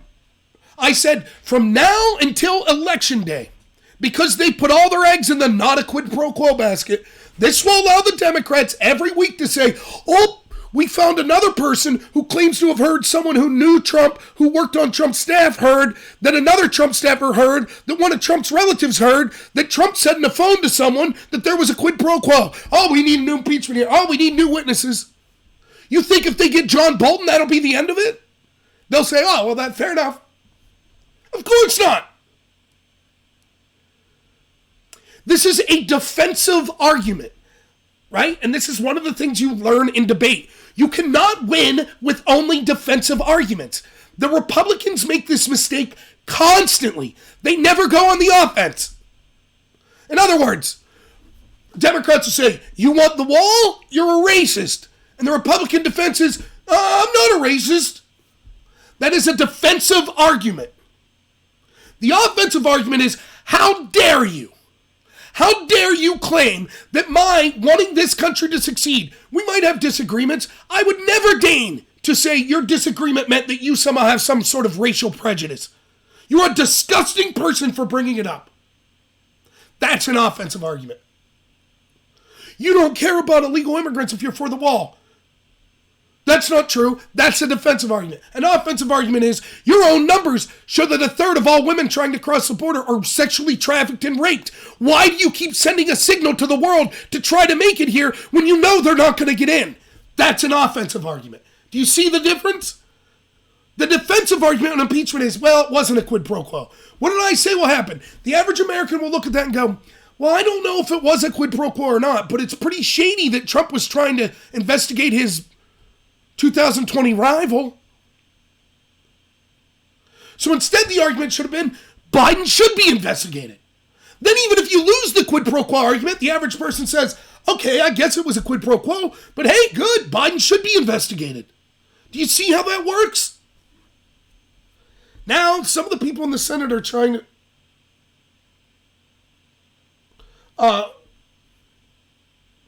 No, John.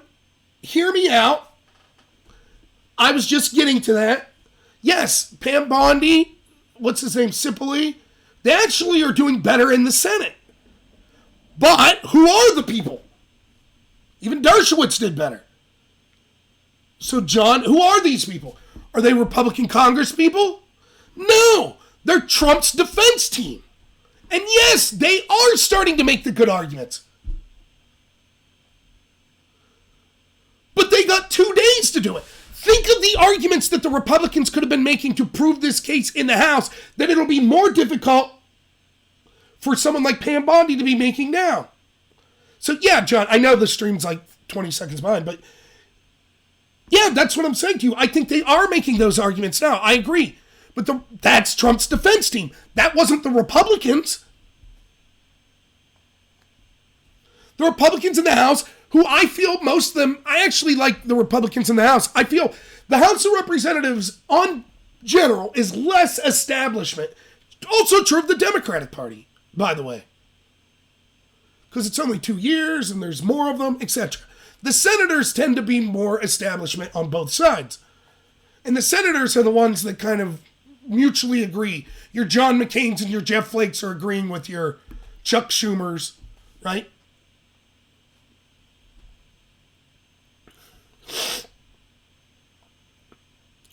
So, yeah, I'm not disagreeing with you. I think Pam Bondi did do a fantastic job. I thought Dershowitz did pretty good. I can't pronounce that one guy's name, Cipolli or whatever. But they don't have access. Again, that's not the Republic. Because here's the reason I'm bringing it up, right? There are Republicans in the Senate that suck. That's why right now that McConnell doesn't have the vote. Your Romneys, your Collins, your Murkowskis, right? And maybe more. I am convinced there are a bigger number than we suspect Republicans in the Senate that would have rather Hillary Clinton won than Donald Trump win. Why? Because there's this unwritten argument that the number one thing for these people to do is maintain their power. They would rather have the devil they know. They could work with the establishment Democrats. They could work with a Hillary Clinton. No problem. They could work with the Joe Biden. But Trump's a wild card. They don't know what he's about. And the most important thing to all these people is to maintain power. Like I said, when it comes to bailing out banks, when it comes to foreign regime change wars, the Democrats and the Republicans, supposedly they're bitter enemies. Total agreement.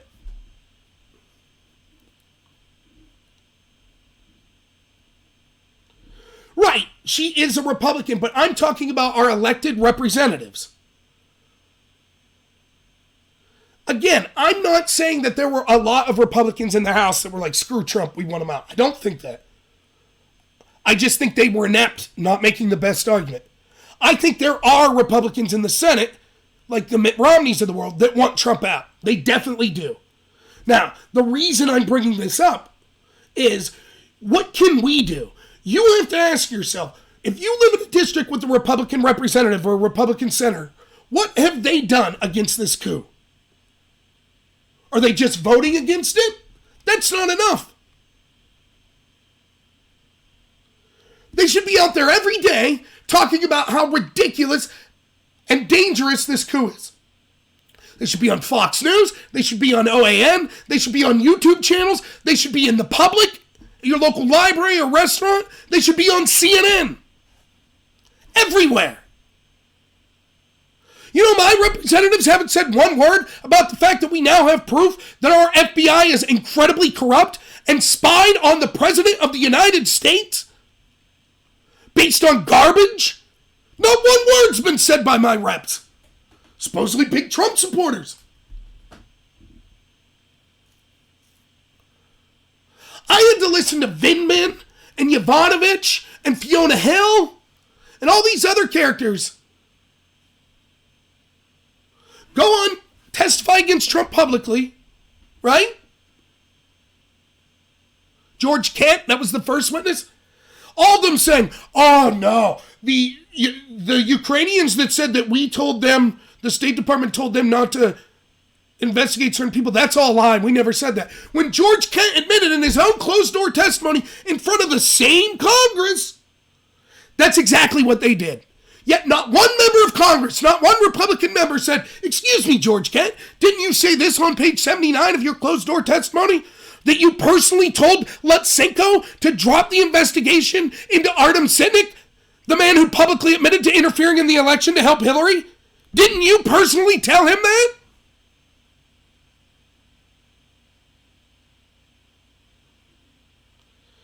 Yeah, I agree with you, John Jacobs. Matt Gaetz did get screwed over there. Yeah, and Preacher, everybody does need to call those 4 Republicans. But it won't change anything. They don't care. What's Lindsey Graham done? He talks a big game. So he subpoenaed the Bidens? And by the way, I haven't heard this from Pam Bondi and the rest of the defense team, but let's say that they do allow witnesses. What witnesses are Trump going to call? Trump's defense. Is it just going to be Hunter Biden? Why not Joe Biden? That's the crime. This is what people don't understand. Look, yes, it should be investigated what Hunter Biden was doing, right? I totally agree with that. But the bigger crime that should concern all Americans is, what was the Obama and Biden administration doing, forcing this prosecutor looking into Biden's son to be fired by using $1 billion of our tax dollars? That's the more worrisome crime. Obama should be called to testify. Joe Biden should be called to testify. How about Viktor Shokin, the prosecutor in the Ukraine that was looking into Hunter Biden? Why shouldn't he be called to testify? And Lindsey Graham says, well, that's a matter to be taken up at a different time. No, it's not. That's directly relevant to this case and whether or not Trump should be removed. Directly. How many times have I said it since day one? If there was a reason to investigate Ukrainian corruption, if there was a reason to investigate Obama and Biden's quid pro quo, then there is zero case to impeach Donald Trump. Now it's great. We hear Trump's defense team starting to make those arguments. They should have been being made for 2 months now.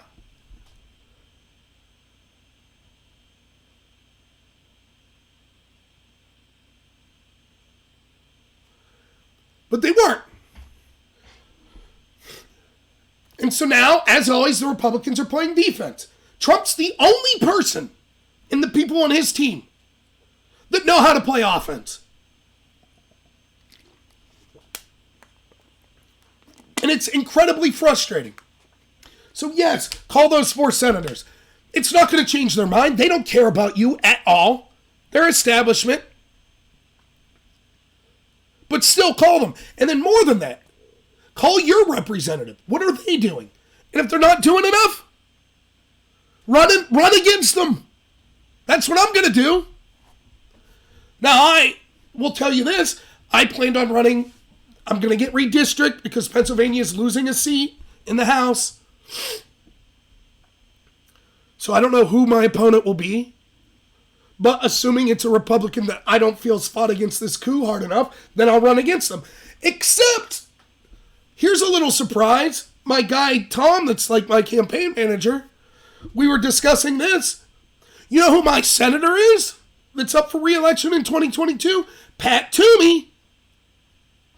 Look it up right now. Pat Toomey's trying to talk about a deal to bring in witnesses like John Bolton.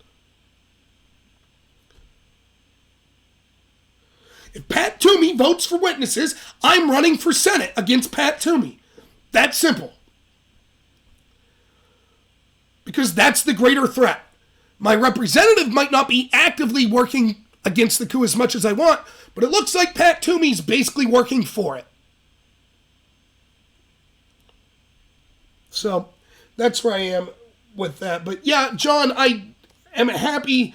It seems like we're disagreeing, but I don't think we are. And you are right that we should put out the success the past 2 days that Trump's defense team has put up, and they've started to make the right arguments. They started to bring up, right, Obama talking about he'd have flexibility with Russia. They brought up all of the hypocritical statements that all these Democrats, what they thought about impeachment before, during Bill Clinton versus now. They brought up the fact that 3 of the Democrats on the team from the House voted against sending aid to the Ukraine. They showed all of their hypocrisy in the statements they've made. They made this next point, which is a point that I wanted to talk about briefly. Schiff still hasn't released the transcript for, what is it, like the 18th witness? And that was the ICIG, the Inspector General of the IC community. Because it turns out that testimony was in closed doors. And it turns out it directly refutes a lot of the things that Adam Schiff's personally said, that the whistleblower claimed. And so Adam Schiff said, no, that transcript can't be released. Now, the irony of this is, Adam Schiff and all these Democrats are saying, what does Trump have to hide? He doesn't want witnesses. Why not want all the relevant material? Trump must be hiding something if he doesn't want all the relevant material released. Yet Schiff still hasn't released the testimony of one of the original witnesses he wanted to talk to, which again shows that they're just liars. And remember, they're fighting tooth and nail against Biden testifying or anyone else that Trump wants to call. Why is that? Don't you love how the media play these games? The Democrats play these games.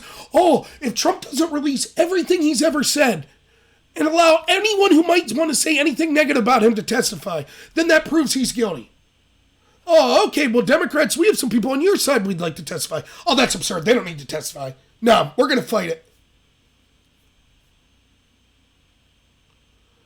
If I was the Republicans, I wouldn't even listen to the Democrats' call for witnesses. I'd say, okay, first witness we're calling is Adam Schiff. Get up there now. When Adam Schiff says, no, I'm going to fight it, you say, okay, we're holding impeachment hearings for you right now for obstruction of Congress. And Schiff would say, no, I want to go to the courts. I want to go to the courts. I shouldn't have to testify. I want a court to decide this. Oh, no. Schiff, you've already made the argument that wanting to go to the courts is obstruction of Congress. That's what they're accusing Trump of, remember? So why wouldn't you go on the offense and just, that's the very first thing I would have did in this whole thing. Okay, Schiff, you're testifying. Biden, you're next. And if you say no, then we're going to hold impeachment hearings. And you're going to explain to us, the House is going to have to explain why it's obstruction of Congress for Trump to say, I want to use executive privilege and don't want certain people to testify, but it's okay for you to say, I want to use my privilege not to testify.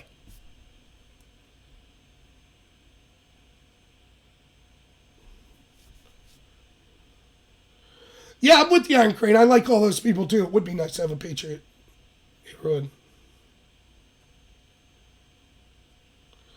Yeah, Forgotten Patriot. That is interesting. Like, it feels complicated. It really is. I can't figure it out. I'm no genius, right? Almost everything in my life I've started to realize. I've said this for years. If I turn on Fox News and I turn on MSNBC and they're agreeing about some sort of foreign policy decision, that's probably something to worry about. For example, when's the only time that MSNBC, the New York Times, all of those places praised Trump? There's only been one time that there was universal praise. They said, finally, he's acting presidential. When was that time? Do you remember? When he bombed Syria. which for me was the low point in his presidency. He had no reason to bomb them, which again, I've been proven correct, as a bunch of whistleblowers and the OPCW have came out and said there was no sarin gas attack, this was all a lie, it was all propaganda. But Israel and Iran are different. The deep state's not in total agreement, and I can't figure out what's going on. So you have one faction that's been this faction that's like been pro-Israel the whole time. But then you have another faction that's like pro-Hezbollah, pro-Hamas, pro-Palestine, pro-Iran. That's kind of the Obama wing, sending billions of dollars to Iran. So these same people, for example, you go to college campuses, you can't get in if you're from the Israeli government. They'll hold rallies that you're not allowed to speak. But if you're from Hamas, a terrorist organization, no problem. You come speak.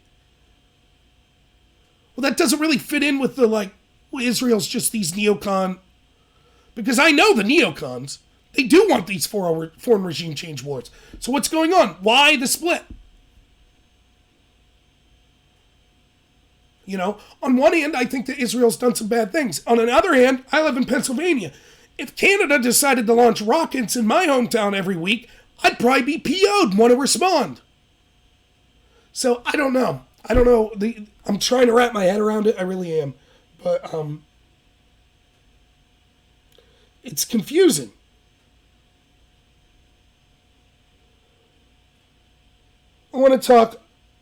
I'll skip that. I want to talk about the coronavirus for a minute because it kind of fits in with this. One of the problems is, look, I say this all the time. You've heard me say this. You know, my buddy SJG, he's always going off to me about how the moon landing was faked. I don't know. Sounds like nonsense to me. But one of the things I say to him, I'm not going to make fun of anyone for any conspiracy theory they have. I won't. Because if right now the official narrative from Barr, the Attorney General, right, on down through the media, through everyone official, the official story is Jeffrey Epstein killed himself. He tried to kill himself, and the footage of that's lost now somehow. But then they decided to take him off suicide watch, like the most important prisoner in the past 50 years. So they take him off suicide watch, and then 2 guards fall asleep, and they didn't have cameras on the cell, and he killed himself at a level that's almost impossible for the ligature marks to match up with the actual noose he supposedly used. And there were cameras outside the cell, and they both happened to malfunction at the same time. We have to believe all that crap. If that's the official story, I don't begrudge anyone for any conspiracy theory they ever believe. Period. And anyone in the mainstream media that says otherwise is full of it. If you believe that Epstein story, you're right up there with Flat Earth, as far as I'm concerned. That's where I put you. So I'm not going to listen to them make fun of people that believe in, quote, conspiracy theories. So, and then we have the corruption at the FBI, right? Which we could see, which I've been calling. October 2017, I was writing. Biggest political scandal in the history of the country. That Obama's FBI used unverified opposition research to spy on the President of the United States. Still the biggest political scandal. It's worse than I thought back then. More and more information's come out about how bad it is. No one seems to care. No one's talking about it. One of the side effects from that is there are times when you would like to trust your government, right? For example, Israel. I don't trust them. Or how about this coronavirus? Do you trust what they say? I certainly don't trust what the Chinese government has to say. Do you trust what your government's telling you about it? I don't. Does that mean they're lying? No. They could literally have my best interest in mind, or the country's best interest in mind. I just don't trust them anymore. I don't know what to say about this coronavirus stuff. There are interesting conspiracy angles to it, like my buddy Drone Tech was telling me here yesterday, which I looked this up, it is kind of true. The Wuhan, where it came from, the biological weapons facility they have there, their logo's an umbrella. That's the same logo as the Resident Evil games that made a zombie virus. The company that made the zombie virus is called the Umbrella Corporation. And then the city was Raccoon City, and that's an anagram of the name of the company that did this in China. So there's interesting stuff. It could be a biological weapon. I don't know. There's stuff to talk about it, but I have to be honest with you as an audience. I just don't know. I don't know. There are people better than me that you could listen to talk about a conspiracy angle to this. I just don't know. What I can talk about is generalities. So in general, there's an interesting question. Let's assume we had a non-corrupt government, right? Is it legitimate for a a government that truly, let's just say, I know that it's imaginary or it's, we're just playing a game here. But if you knew for certain that the government was totally legit and they're really looking out for the country, how far are you willing to let them go with things like quarantines of our own people? Not, quarantine the rest of the world. That's fine. Our government's here to look out for us. So if you say, hey, no travelers from China, no problem with that. But our own people, like let's say there's an outbreak in my town. Is the government justified to say we're quarantining Rob's town? Even though that might lead to all sorts of violations of my rights. It's an interesting question. It's a really good philosophical argument to talk about how strong should a government be? What are at what point, if there is an imminent threat that could be catastrophic, does the government have the moral obligation to step in and say, you have to temporarily sacrifice some of your rights in order to ensure the greater good? It becomes this philosophical argument about utilitarianism, which is the greatest good for the greatest number, versus deontology. And deontology says that rights should basically never be violated under any circumstance. If you want the best, if you're interested in those types of discussion, it's discussions I would love to have on this channel. If you want the best explanation of this, read the graphic novel The Watchmen. I'm a big comic book fan, or at least I used to be. The Watchmen is the best artistic interpretation I've ever seen of deontology versus utilitarianism. Right? For those of you who don't know, the plot is this. You have these superheroes, and one of the greatest superheroes in the world decides, because of the Cold War, it's occurring during the Cold War, that he's going to fake an alien invasion and kill millions of people because that will finally end the Cold War, because he knows that the world's going to end with Russia and the US nuking each other. So he's willing to kill millions of people because of the greater good, because he saved the world. There's this character called Rorschach, and he wears this mask that's like a Rorschach mask. And so that character is the utilitarian. Rorschach is the deontologist. And he ends up, at the end of the novel, he screws everything up. Because even though he's less powerful, he fights the villain, and he knows he's going to die. He knows he's outmatched. But in his heart, he's like, I cannot allow you to kill any innocent people. You are not allowed to take the rights of one person, even if it's to save millions. That's deontology. And at the end of the day, Rorschach writes a book, or he writes a diary, and he spills the beans of what happened. And so all of the sacrifice the utilitarian made would be, it's better than I'm explaining it. It's a great book, but it's interesting philosophical questions. So that's what I thought of when I thought of the coronavirus. I hope that everyone's, here's the other thing. Of course, as an American citizen, I'm talking about government action.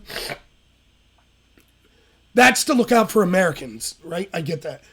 But my heart goes out to any person in any country that's suffering from a potential horrific virus like this. So I really do wish the best for everyone. And by no means just because I focus on politics in the United States and I focus on wanting our government to look out for the U.S. first.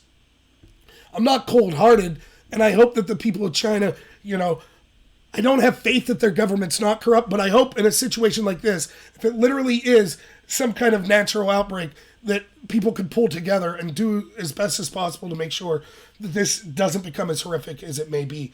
And the last thing I'll say is, as bad as it sounds, and it may be, remember, we have these biological scares all the time. SARS, West Nile virus, swine flu. So this one seems like it has the potential to be worse than those, but it might just be overblown. I hope it is. And the last thing I'll say is, remember, it's not my fault that I'm distrusting of the government. It'd be nice if we had one that we could trust in a situation like this. So be skeptical when you see the government, they're coming in trying to take your rights because of something like an unseen threat, like a disease or climate change. So that's all I'll say on that. I don't really have much interesting to say in the coronavirus. Last thing I wanted to talk about, which I'm sure will be a big winner for my audience, but I don't care. Sometimes I like talking. How about Kobe Bryant dying? So I have relevant stuff to say you all might find interesting on this. So bear with me. But first, I do want to say this. I do like sports. I'm from around Pittsburgh, so I like the Pirates as my favorite team, and then the Penguins, and then the Steelers. The Penguins and the Steelers are usually pretty good. The Pirates sucked. But the other big four, sports, basketball, and I grew up in this area my whole life, rural Pennsylvania. I never really had a basketball team that was my team. But I loved basketball in the early 90s. Like, it seemed like every team had, like, some superstar that was cool, right? You had, like, Sean Kemp, Gary Payton that was with the Sonics, and then, you know, the Utah Jazz. You had the mailman Karl Malone, and, I can't even think of his name right now. But all these teams, like, all these cool figures that were going on, right? I remember watching Kobe, like, when I was in high school and growing up. And Kobe, to me, seemed like just like an extension of Michael Jordan. He didn't seem like there's a difference between Michael and Kobe and then LeBron. LeBron is one of the most physically freakish human beings ever born. Like, he's a physical specimen. It looks like he can run through a brick wall. That wasn't necessarily Jordan or Kobe. But what Jordan and Kobe had, it just seemed like this incredible determination, not only to be the best, but to not lose. So that's what Kobe meant to me. Now, I don't know Kobe as a person. I know there were rape allegations. I know that I've seen tweets that Kobe doesn't like Trump.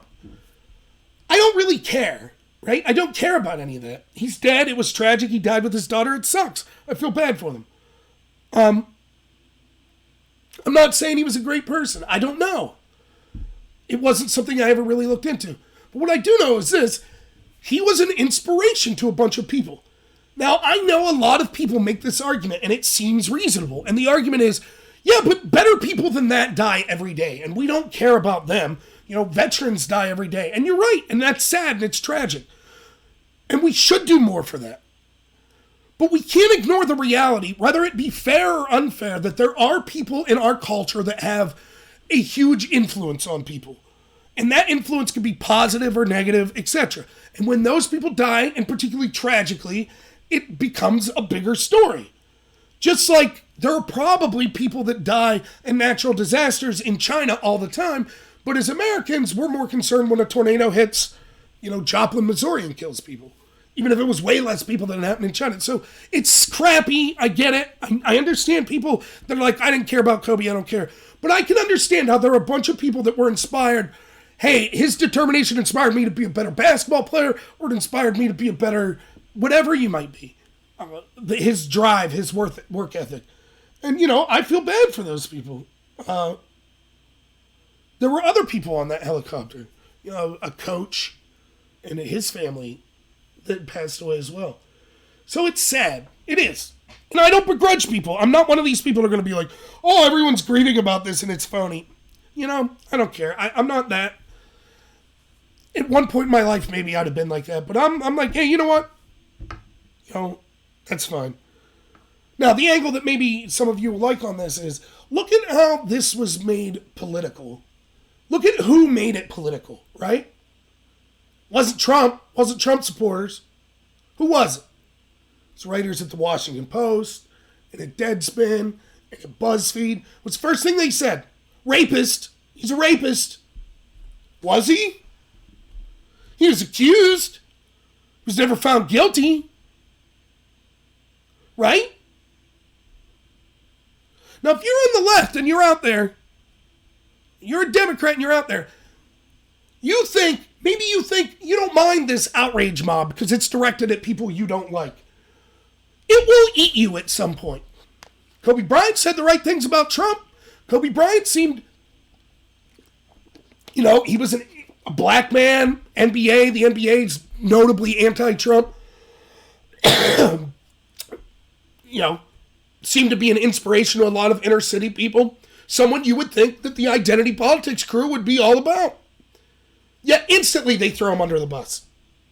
Why? Because believe all women. Doesn't matter that he wasn't found guilty in a court of law. Doesn't matter. He's guilty.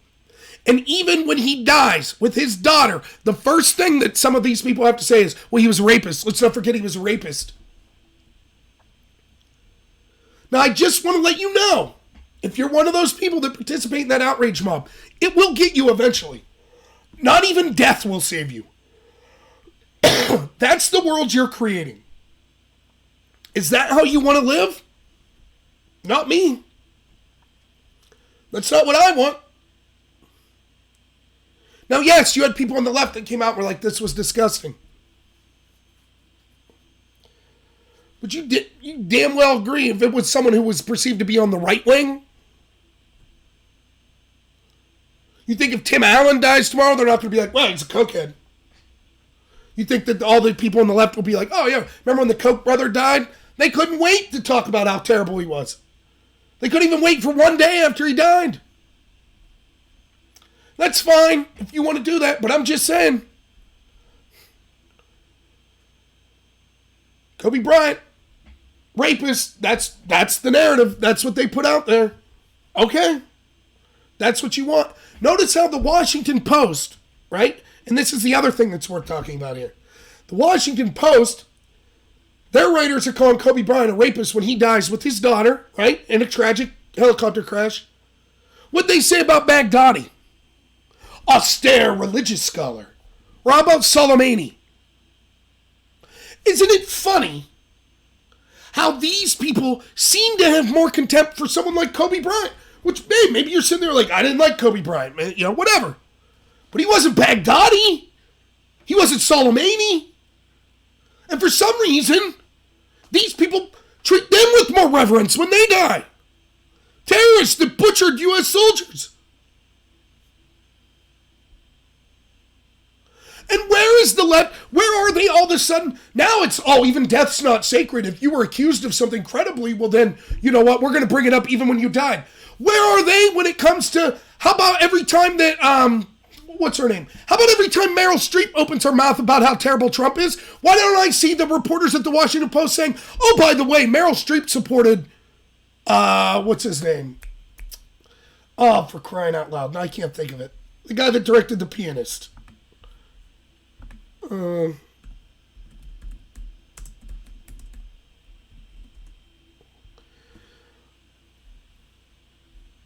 Roman Polanski. Right? We have to listen to all these Hollywood stars. Over 100 of them signed petitions to bring Roman Polanski back to the United States. Let me tell you the story of Roman Polanski for those of you who don't know. He drugged and anally raped a 13-year-old girl. Then he fled the country when charges were filed against him. He's proceeded to win Oscars. He travels around the globe as a rich, well-respected man. Hollywood writes petitions saying it's time to drop the cases. Anally raped a 13-year-old girl. Whoopi Goldberg said on The View, that's not rape. Yet every time one of these Hollywood phonies wants to say something anti-Trump, I don't recall the Washington Post saying, well, we have to remember, take what Meryl Streep says, or what Whoopi Goldberg says with a grain of salt, because they defended a rapist. Huh? Why is that? We had to remind everyone Kobe was an alleged rapist, but not when it comes to Meryl Streep or Whoopi Goldberg or Darren Aronofsky or any of the other Hollywood people. We don't have to be reminded constantly when these reporters go off. Oh, by the way, our network buried the investigation into Harvey Weinstein and Jeffrey Epstein. Huh? Where are the reporters there? Why aren't they reminding us of that there? Do you see how this identity politics, Me Too crap, this accusation crap is just selectively applied? Again, I'm not saying Kobe Bryant was the greatest guy in the world. He may have actually committed rape. I don't know. I didn't know him as a person. I don't follow athletes' personal lives that much. And I've also learned to separate celebrity from the product from their personal life. I just don't care. I'll watch a Tom Cruise movie. Does that mean he's a good guy? He's like into crazy Scientology? Probably not. Still watch the movie. No, Whoopi Goldberg didn't rape someone. She defended Whoopi Goldberg defended a rapist, Roman Polanski.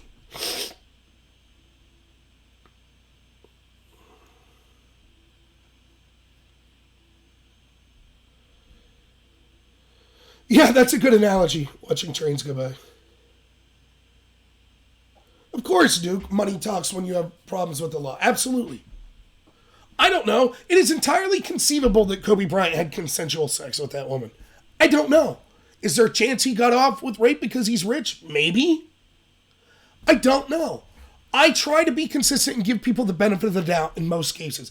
I'm not going to pretend. I'm not going to pretend to you that I have an intimate knowledge of Kobe Bryant's case. Maybe I'm wrong. Maybe the case against him was a slam dunk, but he still got off. I don't know. My concern is, one, I can understand people that appreciated what he did and he was an inspiration to them, being upset that he's dead. I have no qualms with that. And second, I just think it's funny how it's politicized and this sort of garbage is selectively applied. And it should be a lesson to anyone who engages in this mob mentality that even death won't save you from it. I say this all the time. All of these people, right? We're criticizing songs like Baby It's Cold Outside, right?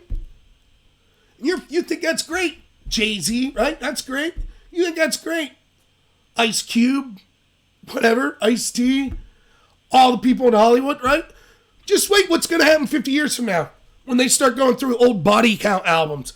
Ice-T, you mean Ice-T? I've heard of him. Wasn't he that guy that, until he was 70 was on that show Law & Order? Yeah. He was in this band called Body Count in the late 80s.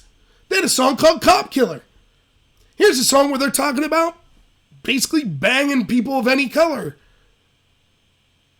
All kinds of vile stuff. Big Pimpin', Jay-Z, how's he gonna... Posthumously, they're all going to look terrible. But that's the culture they helped support.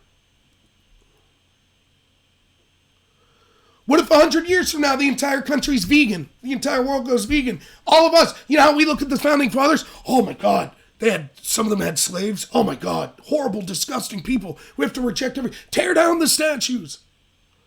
That could literally be exactly how every one of us are looked at 100 years from now. Maybe we'll have sentient machines. You mean 100 years ago they used to have machines that toasted bread? And they just treated them like items that they owned? What a bunch of disgusting individuals.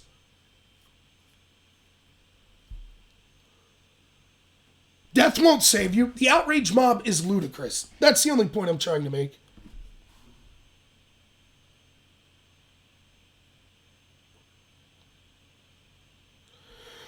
I never saw Theodore Rex, but Whoopi, not the most talented. Ted Danson, yeah, remember when Ted Danson dressed up in actual blackface at the request of Whoopi Goldberg? Funny stuff, right? But it was okay. By the way, to me it was okay because it was a joke. But see how the left selectively applies this crap? And they eat their own. They can't even decide. Oh my God, my nose is so itchy. But that's the irony of the identity politics. I mean, there's obvious fissures within that movement. Because what they realize is, they call it intersectionality, right? Intersectionality was this idea that I judged these debates in the debate community. You'd walk in, you'd have two black guys say, the country's racist, racism's the root of all evil. And then two women would stand up and say, the country's a patriarchy and sexism's the root of all evil. And then you as a judge have to decide, is the country racist? Is it sexist? What's more important, racism or sexism? It's ridiculous. So ultimately the way to overcome that was you have to find a reason to agree with each other. And they came up with that through oppression. We're all victims. Black people are victims and women are victims. So we'll come together with our victimhood and just blame the white man. But it's not just black and women, right? You can insert anything that you have. Like by any measure of the cultural Marxist, I would check more boxes that make me an oppressor. I'm white. Ooh, not good for me, oppressor. I'm a male. Oppressor. I'm straight. Oppressor. Christian. Oppressor. Was born in the United States. Oppressor. Fat. Oh, fat. I'm oppressed. So now I just identify as a fat man. I get it, black guy. I get it, woman. Yeah, we're all oppressed. I'm fat. You see how that works? Now we're all big coalition. Problem problem is, a lot of these groups historically don't really jive that well. Like, there are a lot of, like, Islamic countries not really big on the LGBT rights. But somehow, the LGBT will complain about the U.S., but have no problem allying themselves with somewhere like Iran that would throw them off buildings. Then it comes to a head like it did in Orlando at that nightclub shooting. Shot up a gay nightclub. So there were a bunch of gay people that were like furious. They demanded answers, as they should. And the Democrat Party told them basically, shut your mouth. So what's the first thing they did, by the way? You've seen me do a lot of videos on the Virginia rally and the importance of the Second Amendment. What's one of the things I said? Don't turn away potential allies. It doesn't matter if you disagree on other things. I personally have no problem with the LGBT marriage. I have no problem with that. Two consenting adults, as far as I'm concerned, whatever. I know a lot of Republicans disagree, but that's how I feel. Now, foisting stuff off on the children, that's completely different. The over and hypersexualization of our children through trans or LGBT communities, ridiculous. But that's not every LGBT person. Anyways, I bring this up because a bunch of LGBT people, what's the first thing they realized? What was the first right they needed? They started to train and purchase firearms. Because they realized, well, wait a minute, we can't count on this Democratic Party and the government to defend us. Literally, they're criticizing us for speaking up when a gay nightclub was shot up by a radical Islamic terrorist. So they intuitively knew it, right out of the gate. Second Amendment. Yes, that's why it's here. They were absolutely right. We should reach out to more people like that. Forgotten Patriot. Yep, Forgotten Patriot. You're thin, you're oppressed.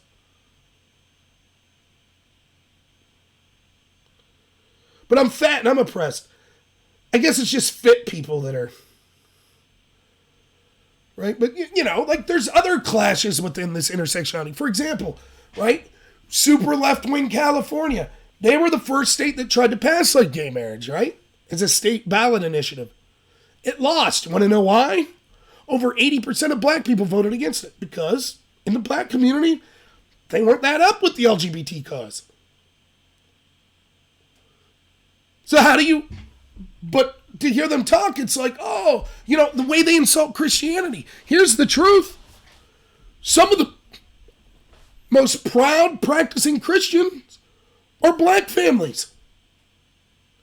But they won't insult that Christian. You see how that works?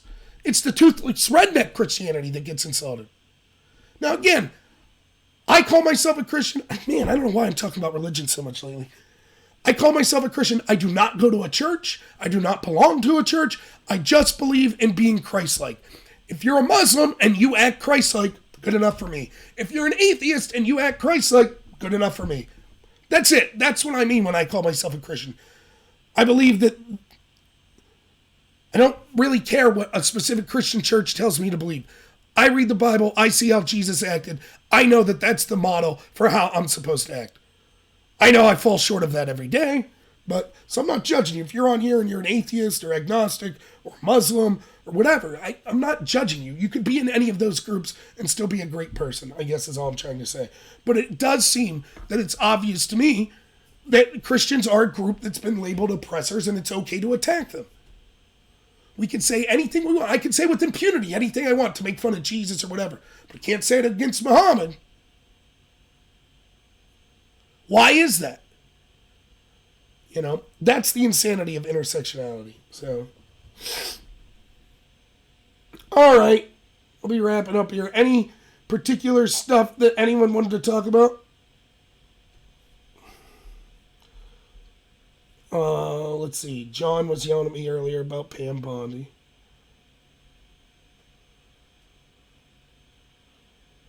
Yeah, preacher. You check a lot of the bad boxes there, don't you? It's just insane. Look, you know, as always, we should all, and you know this, preacher, if you're a preacher, if you're really a Christian, like, here's one of the lessons from Christianity that I take to heart.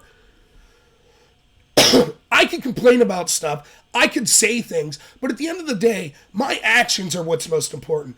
And what I show others by my actions are more important than what I say or what I want the government to do. The change starts from me, and I understand that. And again, I fall short of that all the time. But one of the pieces of advice that I give, like, Republicans when I talk to them is this. Like, really, really, really try to be an honest, great, loving person. That doesn't mean you can't get angry. That doesn't mean you can't joke and have fun. In fact, to the opposite. The happiest people I know are the people that do have love, whether through religion or whatever, right? You can get angry, you yell, you make fun, you can curse, you can drink. I don't care. But the reason I bring this up is these people are miserable. These identity politics people, they're miserable. They hate life. They're walking around gritting their teeth, waiting for the next thing to say, it's your fault. My life sucks because of you. Your skin color, your gender, your sexual preference. Just like the racists of the past. You know, the Democrat KKK of the past. They're miserable people.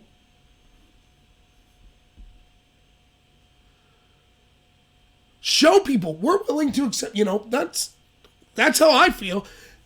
I try to be friends with people from all different walks of life.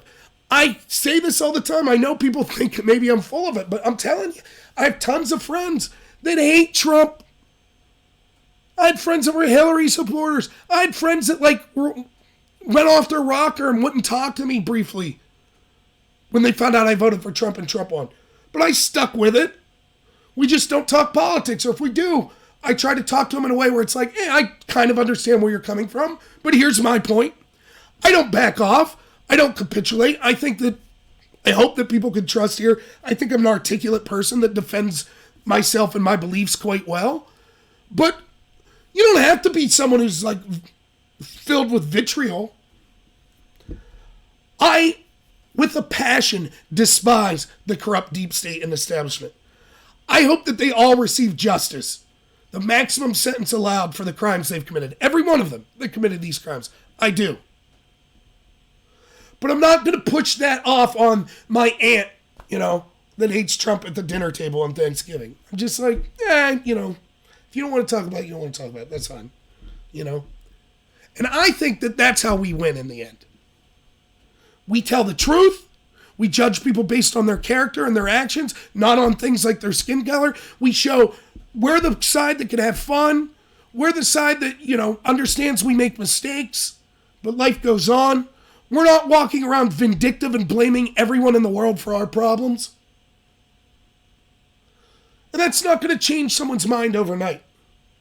But you think about it. You stop and think about in your mind, who are the people you respect the most? And I'll guarantee it's someone, and each and every one of you, you'll think of the person or the people you think were people that, by their actions, year after year after year, showed you they were good people. And I think that's what we need to do. So that's what I'm trying. So, yeah, thanks, dude. Right, preacher, I agree with that 100%. The soul determines the worth of his means. Let's see, anything else? Hey, Blase, you're in here, man. Good to see you. So, yeah, if anyone has, I'll stay on for another 5-10 minutes. If anyone has something they'd like to ask me or whatever, feel free. Good, I hope, you know, that's another reason I love doing this show. Don't you sometimes feel like sometimes you feel alone? I'm lucky. I grew up in an area where people are still not afraid to talk like what they were. But when I was in university, like sometimes, let's say you live in California and maybe you don't have neighbors that agree with you or whatever, you know, or a church or something. And so all you see is what you see on television or you read in the newspaper. But you don't really think like that. Wouldn't you like start to get depressed? Like, man, is there anyone out there that feels like me? I think that's like why you say like the Trump rallies are so huge. You might not like Trump. Like, look, there are things I don't like as Trump as a person. He cheated on his wife. I take that very seriously. I think that's crappy. Now, I know people in real life that have cheated. It's not something you bring up. It's not like I'm not going to talk with them. I'm just saying, not something to brag about. He has foibles. I get it. He has policies I didn't like. I don't like the deficit spending.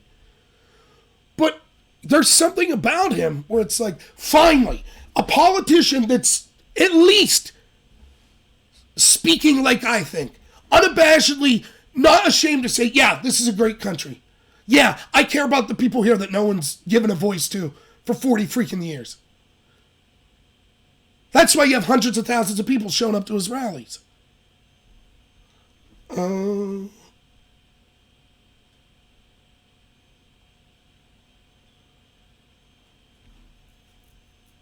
Thanks, Lynn. John Jacobs, do I like Slayer? I used to listen to Slayer. I was big into metal music. The first, John, you might know that the first concert I ever went to was 6 Feet Under, which is like a death metal band. I'm sorry, that was the second concert. The first concert I went to was the Dead Kennedys. But yeah, I was into that. I still listen to some metal, but I have to admit, the music I listen to most now is classic rock and mostly like folk rock. Like, so I love like Creedence. I listen to a lot of like the Avett Brothers. I'm into this band called Ween. They're a really weird band. But yeah, I have a very eclectic taste in music. Thanks, Forgotten Patriot. I'd love to do a collaboration, yeah. Yeah, Preacher, I agree 100%. Preacher, being someone in Pennsylvania, I tell this to my non-PA friends. There are Democrats that will run for local office in Pennsylvania. These are Democrats. And their first two things they'll tell you is like, I'm pro-life and I'm pro-Second Amendment. And you're like, how are you a Democrat? Well, I just believe in, and they'll give you a reason. But that's why I always try to make a distinction to say it's not every Democrat. When I'm talking about the Democrats, I'm talking about the establishments, the one that are running the National Party. The guy that's running for school board that's a Democrat, I'm not lumping in with him. Yeah, the groove. I'm with you 100%, and that's one of the things I try to do on my show. So he says, the prayers we can agree to disagree as they try to divide us even harder. Yeah, and I mean, that's something I try to exemplify. One of these days, I'll show you all my cards my wife made for me for when I was running for office. It said civility, liberty, responsibility. And I meant that civility, which is, I think, I told them when they asked if you win it was basically a primary, what's one of the first things you would do? I said, I'd talk to the Democrats in the district. Why? Well, I represent them too, right? Now, I'm not going to probably change my mind to go along with their policies, but I would like them to know, even if you didn't vote for me, I still represent you. Suicide silence, John Jacobs, that's good, yeah. Let's see. Yeah, Mark, yeah, right. You met a liberal on base. She's a nice person. I think sometimes we need to remind ourselves, like, look, I always try to self-reflect. Let me tell you, when I got into the debate community, right, I'm in university, I'm in debate, I started to do really good, so I got bumped up to, like, the highest level. There are no divisions, so I went to Clarion University, but I'm debating Harvard, Emory, Cornell, like Ivy League schools. All schools, right? And most of the people had scholarships. Most of the people at the highest level of debate went to private schools, had been debating all through high school. They were wealthier people. Most of them lived in the city. My gut reaction going in there was, screw these people. I'm rural. I don't fit in with these people. And then I started to realize, how does that make me any better than what I'm criticizing? Right? My complaint with them is they think I live in flyover country. Screw them. So instead, what I tried to do was be like, okay, I have this immediate impression that based on where we're from, there's this rural-urban conflict. But I could try to be a branch in between that and try to say, hey, we're not as crazy as you think. I think you'd love coming to my rural area of the world. Might not be for you to live in, but I think if you came, you would see. And there are a lot of misconceptions. I used to have people laugh at me. Like, we talk about guns. I was like, oh, we all hunt. What do you hunt? What have you eaten? I was like, rabbit, squirrel. You've ate squirrel? Sure. And it became something to laugh about. But, I tried to represent us well to say, like, look, it's not as different as you think. Oh, you from, like, in Pennsylvania, they'll be like, you from, like, Pennsylvania. I heard there's like a bunch of racists and stuff around there. It's like, no, not really. And I brought people back. And they're like, yeah, it's pretty cool here. Not for me. I prefer the big city. Of course, we're all going to have differences. But I really did try to tell myself, like, listen, if I'm going to get furious when Don Lemon criticizes everyone in flyover country or everyone that's a Trump supporter, then who am I to say, oh, and by the way, everyone who lives in Brooklyn and votes for AOC is a piece of garbage. So I hope that you don't hear me saying that in this channel. I hope that I'm passionate about those particular politicians and ideologies I don't like, but I'm not trying to denigrate the actual voter. First concert with Styx, that's a great one, right? Like, as a Steelers fan, they play Renegade every time it's like a big third down and they're on defense. Right, seriously, that's great. That's a great motto. Don't trust the government and beware your dark side. Yeah. That's a serious question. How many people, I don't know. Do you think when people decide to run for Congress, do you know how many times I would talk to my wife and be like, what if I win and I become a sellout? Like, I'm legitimately like, to me, that's why I try to the one thing that I try to do when I'm running for Congress constantly is don't be a hypocrite. Don't judge people for things I know I've done in my life. So I'm not going to say if my Democratic opponent says, it comes out that they said a dirty joke, an anti-Semitic joke or something. I guarantee I'll be the first one out there and be like, look, I don't think you should vote for that person, but this is stupid. Don't not vote for them because they told a bad joke. I have also told bad jokes. So that's how I try to keep myself grounded. Just try to remember, don't judge people for things that you've done. Don't do it. So,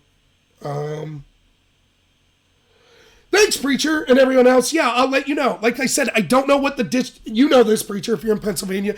They're going to redistrict after 2020 because the census will mean Pennsylvania is going to lose a seat. So I don't know what my district that I'll be in. I live in Clarion County. I don't know what district that'll be, but I might run for Senate. Pat Toomey keeps going in this direction. So, but yeah, I'll let people know how they can help me then. See you, Duke. Thank you. But yeah, I guess I'll just finish up with it. But I really appreciate it. So as always, I am humbled that all of you have stayed and listened with me until 1:17, especially when I have a cold and can barely talk. For a guy who can barely talk, I talk a lot though. Thank you for sticking with me even after my mic was off for 5 minutes.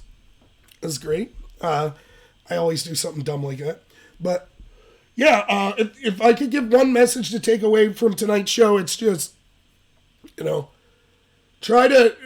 any change in life starts with ourselves. So, try to be the change that you want to see. If that means, just trying to show someone that normally dislikes your politics or something, hey, that's okay. Maybe that's a good start. I don't know. And hold those people accountable, the people we vote for, hold them accountable, even if they're on your side. If you call Preacher, you're absolutely right. Thank you for putting those numbers up. Call those people. Look, here's the other thing. I do the Patriot Panel show on Monday. I work with other people that do YouTube channels. We all have a different style. Be authentic, be yourself. If you're a fiery and passionate person and you want to call Mitt Romney and be like, I think this is disgusting, I think you're a rhino, then do it. If that's not you, if you're more soft-spoken, that's fine. Call and talk in your way. Don't feel like you have to be something you're not.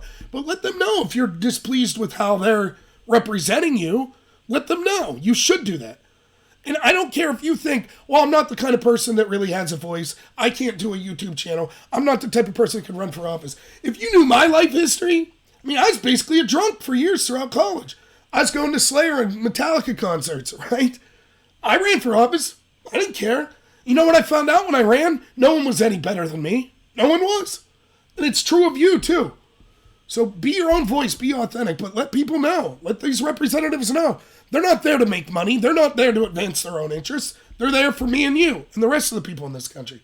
So, if you it was 6 minutes, not 5. Ooh, then my mic was off. If you like this content, please like and subscribe. I'd really appreciate it.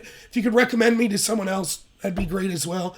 I have a link in the description where you can support me on PayPal and Patreon. I have 3 patrons right now that are fantastic. If you give me any money, I'll put up monthly where that money's going. It'll be going right into my channel. If you want to donate to me politically, please, please, please, please, please do not send money to that Patreon account. Do not send money through that PayPal account. When I run for office, I'll let you know. But I don't want to conflate my YouTube channel with me running for office or any of those monies. So if you're like, hey, I wouldn't mind throwing Rob a couple bucks for his political run, trust me, I'll let you know. But I want to make sure everything is on the up and up with that. You could be donating to my PayPal from Canada right now. If you do that and it's my political campaign, that's actually a crime. So, because you can't donate to a political campaign if you're out of the country. So, just so you know, that's the difference. If you can give money, I'd appreciate it. If not, that's totally fine. Totally understand. You can follow me on BitChute and Twitter as well. So, all the politicians do. Firstborn child, wife's blood, billion-year lease on your soul. I know. I was just unwilling to offer up those things. What a bummer, right? But I'll keep plugging away. Oh, and just real briefly on my schedule, trying to do a video a day. It's going to be tougher for me on weekends. But I'm still going to try to put out a video a day. I got like some fun stuff going on this weekend. So that I can't really talk about parties and what have. But I will be doing a live stream every Friday at noon Eastern time. I will be doing a live stream every Tuesday at 11 p.m. Eastern time. And most Mondays, I'll be on the Patriot panel. That's some great people that have YouTube channels that are independent content creators. Look, about that, they're stylistically different than me. Every one of the people that I've been on with are stylistically different. I would say they're all Trump supporters. But we have our disagreements. We really will. But it's worth checking out their channels. This week, the show was on the channel The Patriot Hour. So you can check out that channel if you want. Next week, it's going to be on Doug Dakota's channel. I'll make sure I have a link up Monday before it's on there. I'm not sure if I'll be on the panel or just be modding in the chat room, but I think I'll probably be on the panel itself. So yeah, follow those people too. Follow independent content creators, even if you're on the left. The heck with CNN, the heck with the New York Times. Find someone on the left that's an independent content creator, because I believe they're actually interested in getting you the truth more than the propagandists at those mainstream outlets. Thank you, Preacher. Thank you, Watching Trains Go By. Oh, make you all mods for quid pro quo, right? Yeah. Okay, Iron Crane. Would I rather get PayPal or Super Chat? I can't get Super Chat right now because I need 4,000 hours watched. So first I thought I just had to get 1,000 subscribers. More than the monetization or Super Chats, what I really wanted was to get 1,000 subscribers because then I could mobile live stream. But I can't do that or monetize yet until I get 4,000 hours watched. So I'm currently like at 3,500. But I've reached the over 1,000 subscribers mark thanks to you people. So thank you so much for that. So right now I can't do Super Chat. So if I'm on the big live stream, I guess PayPal for now, or you can wait until hopefully in a month or so I'll be able to do Super Chats. But thanks for asking. Yeah, Watching Trains Go By, that's exactly it. So, all right, everyone, I'm going to get some sleep, but thank you so much. I really appreciate it. I'm sure I'll be putting a video out tomorrow, so stay tuned for that. And yeah, we'll see you Friday at noon for those of you that are around for my live stream then. So thanks so much, everyone, and have a good one.